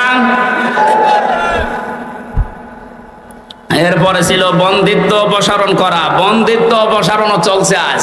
আমার যা বিশ্বাস, এই দেশে যারা স্বাধীনতা চায়, যারা এই দেশে মানুষের মত প্রকাশের স্বাধীনতা একেবারে সব জায়গায় দিতে চায়, যে সবাই সবার মন মতো চলবা, একটা মানুষও যদি এই দেশে জন্মগ্রহণ করে, সে এই দেশের বৈধ নাগরিক। জামাত ইসলামী বাংলাদেশের কেন্দ্রীয় আমির যিনি ডাক্তার শফিকুর রহমান ঘোষণা অলরেডি দিয়ে দিয়েছে, এই দেশে আমরা সবাই এক পরিবার। সুতরাং জালেম যারা বাইরে চলে গেছে, জালেমরা যেন কিয়ামতের আগে আর না আসে। বলেন, সবাই যেহেতু আমরা এক পরিবার, একটা পরিবার যেভাবে থাকে, আমরা এদেশে এখন ওইভাবে থাকতে চাই। রাষ্ট্র সংস্কার অলরেডি চলছে। বন্দিত্ব যারা ছিল এখন তাদেরকে মুক্ত করার এই সংস্কারও চলছে, বিনা কারণে যারা বিনা বিচারে আটক অবস্থায় ছিল। আল্লাহ যেন এটাও তাড়াতাড়ি খুব দ্রুত করে দেন, বলেন আমিন। নবীদের এখান থেকে আমরা যারা উম্মত তাদের 4টা কাজ এই মুহূর্ত থেকে শুরু করা লাগবে। 1 নম্বরে আল্লাযিনা আমানু, যারা ঈমান আনার দরকার আমাদের এখন। ঈমান এখন বলেন আমার ঈমান নেই মানে আমি মুসলমানের ঘরের সন্তান, আমার বাবা ঈমানদার, দাদা ঈমানদার, আমিও ঈমানদার না। ঈমানদারের প্রকাশ হচ্ছে আল্লাহর কোরআনে যে নিয়ম নীতিগুলো আছে ওইগুলো বাস্তব বিশ্বাস করে দেখানো। এটা এখন দেখাতে পারবো না ইনশাআল্লাহ। কোনো কিছু নেই সামনে, যে জালেমদের কাছে 14 বার অনুমতি নেওয়া লাগতো, ওই জালেমরা এখন অনুমতি নিয়ে পা ফেলবে ইনশাআল্লাহ সামনে। গতকালকে গিয়েছিলাম ফরিদপুরে, মাসখানেক আগেও ছিল আমার মাহফিল ওই গ্রামে, অথচ জালেমদের 14 জায়গায় অনুমতি নিয়ে আমার উঠতে দেয়নি, বলে না ওনারা বাদ দিয়ে। অথচ গতকালকে যাওয়ার পরে সভাপতি আমারে বলছে হুজুর যে জালেমগুলো বাধা দিয়েছিল ওরা এখন বলছে হুজুরকে এবারে এনে দিন। দিন পাল্টে অলরেডি গেছে। এদিন বদল যখন শুরু হয়েছে, সংস্কার চলছে। যেখানে যেখানে জুলুম অত্যাচার, ছাত্র ভাইরা যারা আছে ঐক্যবদ্ধ হয়ে এই জুলুমের অবসান ঘটানোই লাগবে ইনশাআল্লাহ। বহু ব্রিজ এই দেশে আছে যেখানে ফেরেশতারা মনে হয় টোল নিত। আমার কুষ্টিয়ার এই যে মেহেদি রমি ব্রিজের যে টোল এক শয়তান নাকি আদায় করতো, 5 তারিখে স্বাধীন হওয়ার পরে বিকালে ওটা উড়িয়ে দিয়েছে, এখন সবাই খুশি। এরকম বহু জায়গায় অবৈধভাবে যারা টোল তুলতো, এই টোল গুলো যেন সব ভেঙ্গে গড়িয়ে মাটির সাথে মিশিয়ে দেওয়া হয়। আমাদের ঈমান তাহলে 2 নম্বরে নবীদেরকে সাহায্য করা। নবী যেহেতু নেই, নবীর উত্তরাধিকারী এখন যারা, নবীর অনুসারী এখন যারা কাজকর্ম চালাচ্ছে ইসলাম এই দেশে নিয়ে আসার জন্য, তাদের সাহায্য করা আমাদের কর্মসূচির ভেতরে নিয়ে আসতে হবে। আমি এটা বানিয়ে বলছি। সূরা আরাফের 157 নম্বর আয়াত আপনি বাড়ি যেয়ে তাফসীর আকারে পড়েন, এইটা পাবেন। 3 নম্বরে তাদের সাহায্যে যাওয়া লাগবে। সুতরাং আজ যারা এই দেশে একামতে দিনের দায়িত্ব পালন করছে, আপনি তাদের সাহায্যে যান, দেখেন তাদের অ্যাক্টিভিটিস, তাদের কর্ম, তাদের চরিত্র কি, এগুলো দেখে যদি আপনার ভালো লাগে আপনি তাদের সাহায্য করেন। 4 নম্বরে তাদের সাহায্য শুধু করবেন না, এদের উপরে যে নূর আল্লাহ নাজিল করেছে নবীদের উপরে, এই নূর মানে কোরআন শরীফ, এই নূরের বাস্তবায়ন যেন হয়। এই নূর দেখে দেখে সামনে আমাদের পথ চলা লাগবে। আল্লাহ এই 13টা জিনিস আমাদের জীবনে যেন এনে দেন, বলেন আমিন। আমি আমার এই ছোট্ট ঈমান থেকে এবং ছোট্ট জীবন থেকে যেটা দেখলাম, বাংলাদেশে যারা একামতে দিনের দায়িত্ব পালন করছে এবং সামনে করবে, আমি গ্যারান্টি দিতে পারি এই মানুষগুলোর ভেতরে যদি 4 আনা দুর্নীতি কোনোদিন পান, তাহলে আপনি সঙ্গে সঙ্গে আস্তাগফিরুল্লাহ বলে মুখ ফিরিয়ে চলে আসবেন। আমার বিশ্বাস, আমি যা পেয়েছি, যা দেখেছি, 4 আনা দুর্নীতি এদের ভেতরে পাবেন না। এই জন্য অনেক নাস্তিক পর্যন্ত আজ বলতে বাধ্য হচ্ছে এরা যদি 5টা বছর চালাতে পারে এই দেশে শান্তি কাকে বলে আপনি দেখতে পারবেন। আল্লাহ তুমি তোমার কোরআনে কারিমে দেশে কায়েম করে দাও, এটা আমরা দেখতে চাই। আল্লাহুম্মা আমিন। লা ইলাহা ইল্লা আনতা সুবহানাক ইন্নী কুনতু মিনাজ জালিমিন। রব্বানা যালামনা আনফুসানা ওয়া ইল্লাম তাগফির লানা ওয়া তারহামনা লানাকুনান্না মিনাল খাসিরিন। রব্বুল আলামিন, সারা জীবন অপরাধ করে জীবনটা নষ্ট করে ফেলেছি। হাত উঠায় কথা বলবো ভয় করে, লজ্জা করে। যেহেতু তুমি স্বাধীনতা আমাদের এনে দিয়েছো, এই দেশটা তুমি মুক্ত ভাবে কথা বলার পরিবেশ দিয়েছো, আল্লাহ তাআলা তোমার আইন করে দেশে মুক্ত করে দাও। চর্ম চোখে যেন দেখতে পারি তোমার কোরআন দিয়ে এই দেশটা চলছে। আল্লাহ কোরআনের এই আয়োজনে যারা আঞ্জাম দিলে মানুষগুলোকে কবুল করো। নূহ নবীর মতো আমরাও দোয়া করছি, লা তাদার আলাল আরদি মিনাল কাফিরিনা দাজ্জারা। শহীদ আল্লামা দেলাওয়ার হোসেন সাঈদী সহ যত মানুষ দ্বীনের জন্য তোমাকে রব বলে টিকে থাকার জন্য ফাঁসির দড়ি গলায় নিয়ে শহীদ হয়ে জীবনটা দিয়ে গেল, আল্লাহ তাদের শাহাদাতের সর্বোচ্চ মাকাম দান করো। যে ছাত্র ভাইরা, ছাত্র বোনেরা, আল্লাহ তাআলা এই দেশটাকে জালেমের কবল থেকে মুক্ত করে স্বাধীনভাবে আমাদেরকে চলাফেরার সুযোগ করে দিয়ে গেল। তাদের জীবনটা তুমি শাহাদাতের সর্বোচ্চ মাকামে নিয়ে যাও। শহীদ আবু সাইদ ভাই, শহীদ মুগ্ধ ভাই সহ, শহীদ আবু রায়হান সহ, আমি নাম না জানা 14 জন মানুষ আমার সামনেই কুষ্টিয়া থেকে বিদায় নিয়ে গেল 5 তারিখে। যত মানুষ সারা বাংলাদেশে বিদায় দিয়েছি, আল্লাহ এদেরকে তুমি জান্নাত দিয়ে দাও। আমরা অনেকে অসুস্থ আছি, আমাদেরকে শেফায়ে কামেলা আজেলা নসিব করো রব্বুল আলামিন। বহু মানুষ এখানে এসেছে, মনের ভেতর